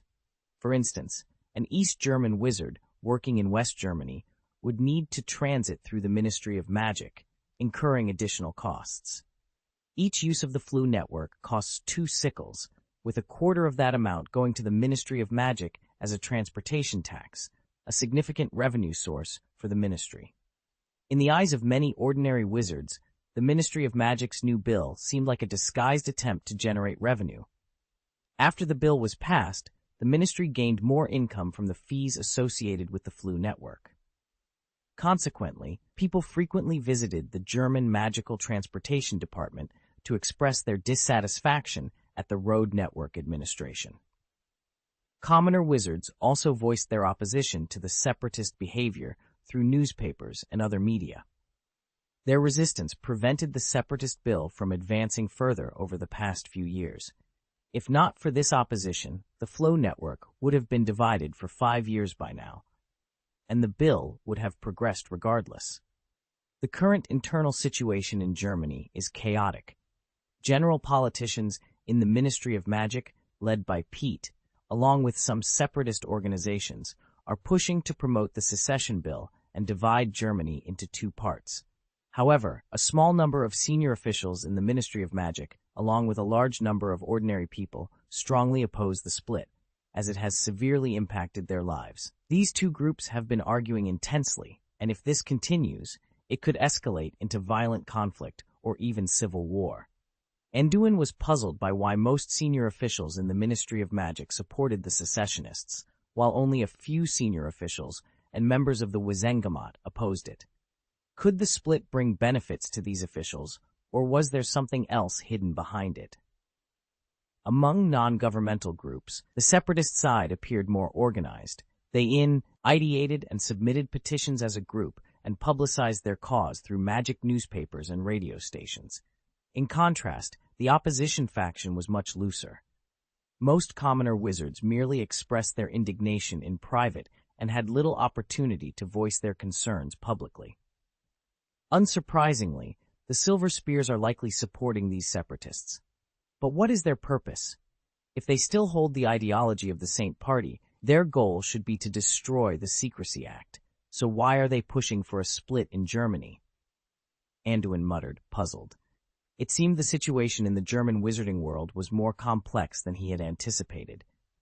After learning about the local situation, Anduin understood why Dumbledore, Minister Budnor, and Newt were so concerned and eager to dismantle the Silver Spear. The Silver Spear's ambitions were much larger than expected. They were not only involved in smuggling, but were also preparing to subvert the regime indirectly. If they succeeded, Germany would be divided. However, Anduin still couldn't figure out how the other party was achieving this. End of this chapter. Chapter 459, Dudenglu. Mr. Wilson, here is your visa and wand permit. An official from the Department of Magical Transportation said, handing Anduin the issued certificates along with 2 parchments. Please keep the list of Flu network usage. The list contains the public fireplaces in East Germany and West Germany, respectively. However, please note that the Flu networks of East and West Germany are not interoperable. Are you aware of this? I have understood beforehand, thank you, Anduin replied, putting away his documents. He reluctantly took the 2 Flu lists and walked out of the portkey office. He had already applied for a visa at the German Ministry of Magic, but looking at the 2 separate Flu lists still felt absurd. It was quite magical, yet baffling, that you couldn't directly use the Flu network to travel from one side of Germany to the other. During the process of completing the formalities, Anduin took the opportunity to observe the Department of Magical Transportation. Each office in this department had 2 separate sections. The Flu network administration he had passed earlier was the office for East Germany. When he wandered around with Fushahui, he also found the office for West Germany, which was equally bustling. Judging by the current state of the Department of Magical Transportation, it was evident that although the German Ministry of Magic was still under unified management on the surface, it was showing signs of division. I don't know much now, and the situation is quite unclear. I need to gather more information first, Anduin thought as he left the Department of Magical Transportation. After returning to the hall of the German Ministry of Magic, Anduin did not leave immediately. Instead, he headed straight to the fireplace in the hall. He needed to find a place to stay first. "Duden building," he shouted into the fireplace, and in an instant, Anduin disappeared into the flames. The Duden building, the most important commercial center in Germany, had a total of 7 floors, each with thousands of square meters of space. From the outside, it might look like an ordinary small building, but once inside, it revealed its unique charm. The building housed a variety of shops, rivaling the diversity found in Diagon Alley in the UK. Inside, Anduin felt as if he were in a large shopping mall, except for a very discordant wall that cut the building in half. On each floor, there was a door always open in this wall, allowing people to see the other side directly. There were no guards, and it seemed one could pass through at will. When Anduin tried to step through the gate himself, he encountered no obstacles. However, he felt a special magical wave sweep over him. Simultaneously, the region marked on his visa changed to Germany, West Germany, and when he walked back, it changed again to Germany, East Germany. This wall served more to divide the regions of East and West Germany rather than completely prohibiting the movement and communication of wizards on both sides. For wizards, a wall did not pose much of a barrier. However, Anduin, being perceptive, understood the significant impact of this division. Separating the Duden building with a wall and prohibiting the Flu networks on both sides from interacting, although seemingly ineffective, was a constant reminder to the wizards in Germany. It subtly influenced their identities and definitions. Are you East German or West German? Did you enter East Germany's territory or West Germany's territory? This constant hint would gradually change how wizards perceived themselves and their affiliations. Anduin couldn't help but shake his head at the sight of the divided Germany. Even the young witch, Fushahui, whom he had met at the Ministry of Magic, had introduced herself as being from East Germany, not just Germany. She had been skeptical about the complete division of the country, but it seemed the ministry's strategy was working. People were gradually getting used to the separation, to the point of rejecting wizards from the other side. Minister Pete is quite politically savvy, Anduin muttered to himself. He's not as straightforward as Fushahui suggested. After wandering around the undefended wall for a while, Anduin noticed that no one was actively passing through the gate. It seemed everyone had become accustomed to staying on their own side. Shaking his head, he crossed back into East Germany and walked into a bar directly opposite the gate. "Boy, we don't welcome West Germans here. I advise you not to make trouble." A wizard sitting at the door with a glass of wine yelled at Anduin. "And which of your eyes can tell that I'm from West Germany?" Anduin replied, somewhat exasperated. "I saw you coming from the door. I'm not blind. If you're not from West Germany, then who are you?" The drunk wizard stood up from his bench, glaring at Anduin. "Maybe you should consider washing your eyes and putting them back in, or I can help you with that. I guarantee your eyesight won't be affected, except for a bit of pain," Anduin retorted, glaring back with a hint of menace in his eyes. The fierce spell in Anduin's gaze made the wizard feel as if he were being watched by a dragon. He took a couple of steps back, but quickly became annoyed with himself. In a fit of shame, he fumbled for his wand, ready to retaliate. However, his drunken state made it difficult to find it, and Anduin watched him with a sneer. Anduin had no intention of attacking first. In any country, a counterattack was considered self-defense. If the wizard dared to cast a spell, Anduin was ready to make him regret it. "That's enough, Wyam. You've had too much to drink. Don't embarrass yourself," a short but sturdy male wizard in his 30s said, rushing out from the bar. He grabbed the drunk wizard, Wyam, and turned to Anduin apologetically. "I'm sorry, sir. Wyam's mind isn't right when he's drunk. He didn't mean to offend you." "Don't stop me, Feng. This kid is from West Germany. He's here to provoke us. I'll break his nose." Wyam slurred, still unable to find his wand. "You idiot. Can't you see he's waiting for you to make a move so he can teach you a lesson? And it's clear he's not a local. He's not someone you can mess with." The short wizard Feng whispered angrily in Wyam's ear before pushing him back onto the bench. "Really? Don't lie to me. I'm Tiger Wyam. I'm not easy to mess with. I was the one who ran off that little West German bastard last time." Wyam mumbled, lowering his voice. Yes, you're the most amazing.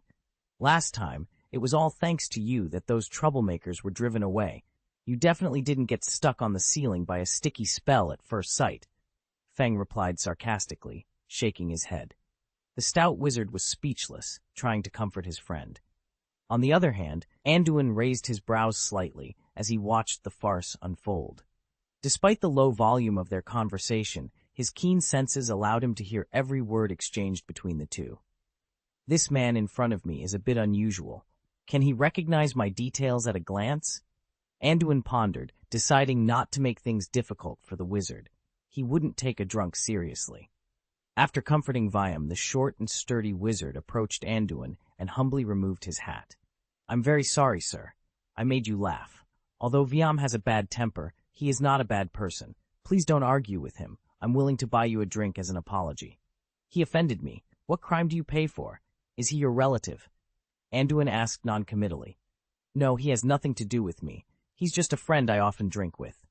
Vyam is a winemaker at the Dino Magic Winery. His flame whiskey is well known, even sold overseas." The short and stout wizard explained with an apologetic smile. "Okay, let's go in and talk," Anduin said, sensing that the wizard recognized him and had more to discuss than just an apology for the drunk. "Please come in." The short and stout wizard pushed the door open, politely letting Anduin in. He then found an empty table in a corner and ordered another glass of light wine for him. "I heard that Tiger Vyam called you Fawn? I don't think I've ever met you, but you seem to know me?" Anduin asked directly, disliking playing charades. As expected of Mr. Anduin Wilson, the founder of Silver Flash Trading Company, the youngest recipient of the second-class medal of the Order of Merlin, and the winner of the gold medal for pioneering contributions at the International Alchemy Conference. The famous British battle hero, Mr. Anduin Wilson.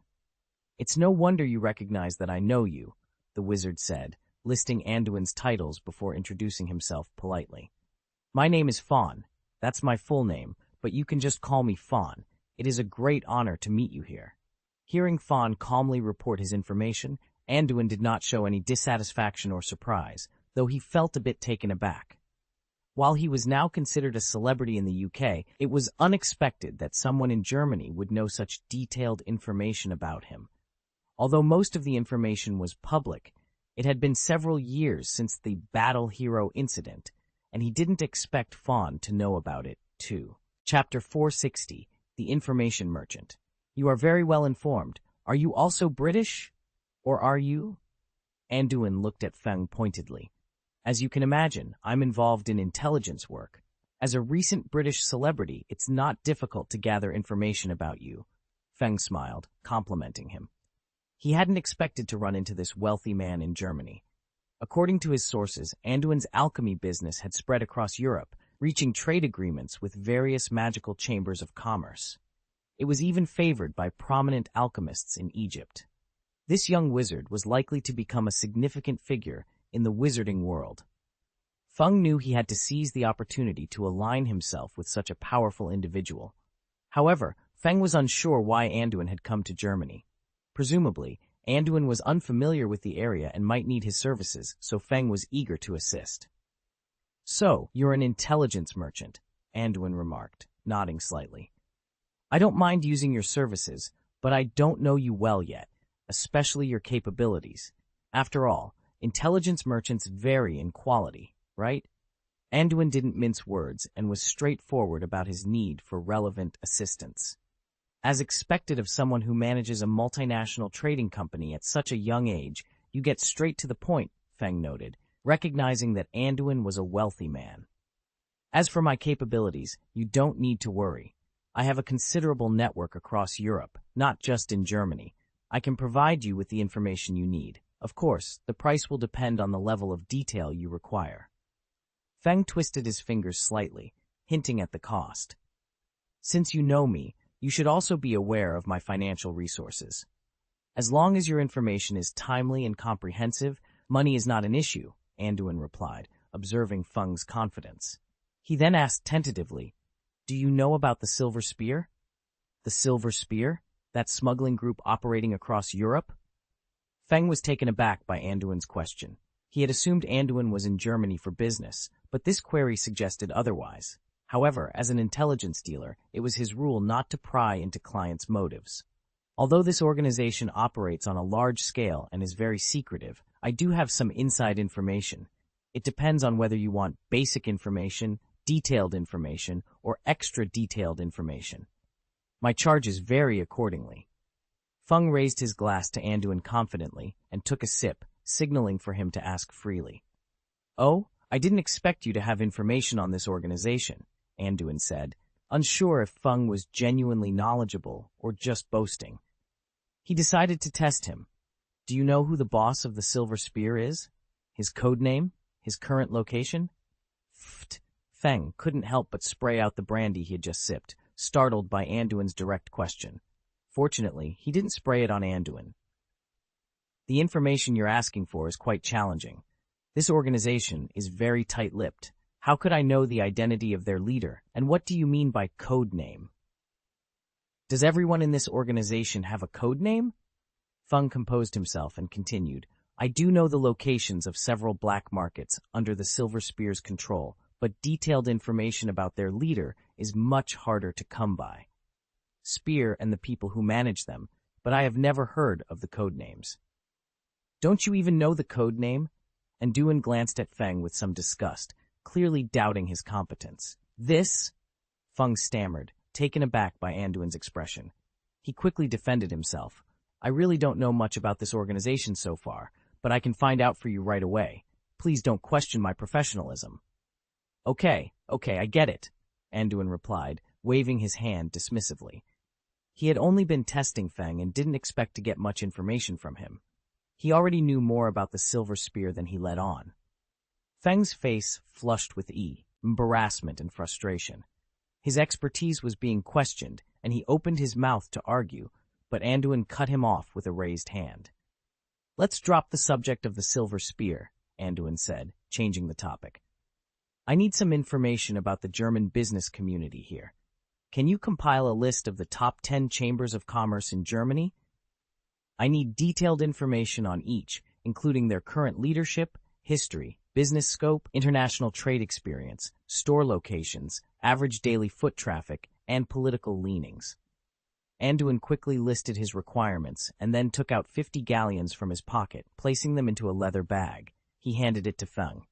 "This is a deposit. The more detailed the information, the better. I'll pay another 50 galleons once the task is completed. Is that enough?" Enough, Feng stammered, surprised by the sudden change in topic and the generous payment. He quickly accepted the bag of money. "Good. I'll be staying at this tavern. Come to me once you've compiled the information. With your skills, you should be able to find my room. I'll evaluate the quality of your work and decide on further cooperation," Anduin said, standing up and heading to the counter to book a room. In Anduin's eyes, Feng's lack of knowledge about the Silver Spear's code names marked him as an ordinary intelligence broker. He didn't expect much from Feng beyond the commercial information he requested. Feng, on the other hand, felt a mix of frustration and determination. Anduin's doubt in his professional abilities was a significant blow to his pride. He resolved to prove his worth and show Anduin what a real intelligence agent could do. After booking his room, Anduin entered and immediately closed the doors and windows. He cast protective and warning spells around the room. Once everything was secure, he opened his suitcase. "Hog, Shaltir, come out," Anduin called. A small creature resembling a ferret and a bat flew out of the suitcase, immediately engaging in a playful scuffle. "Report, my lord, this stinky bat stole my food again. She ate the dragon meat sausage from your storeroom," Hog complained, glaring at Shaltir, who had perched on top of the closet.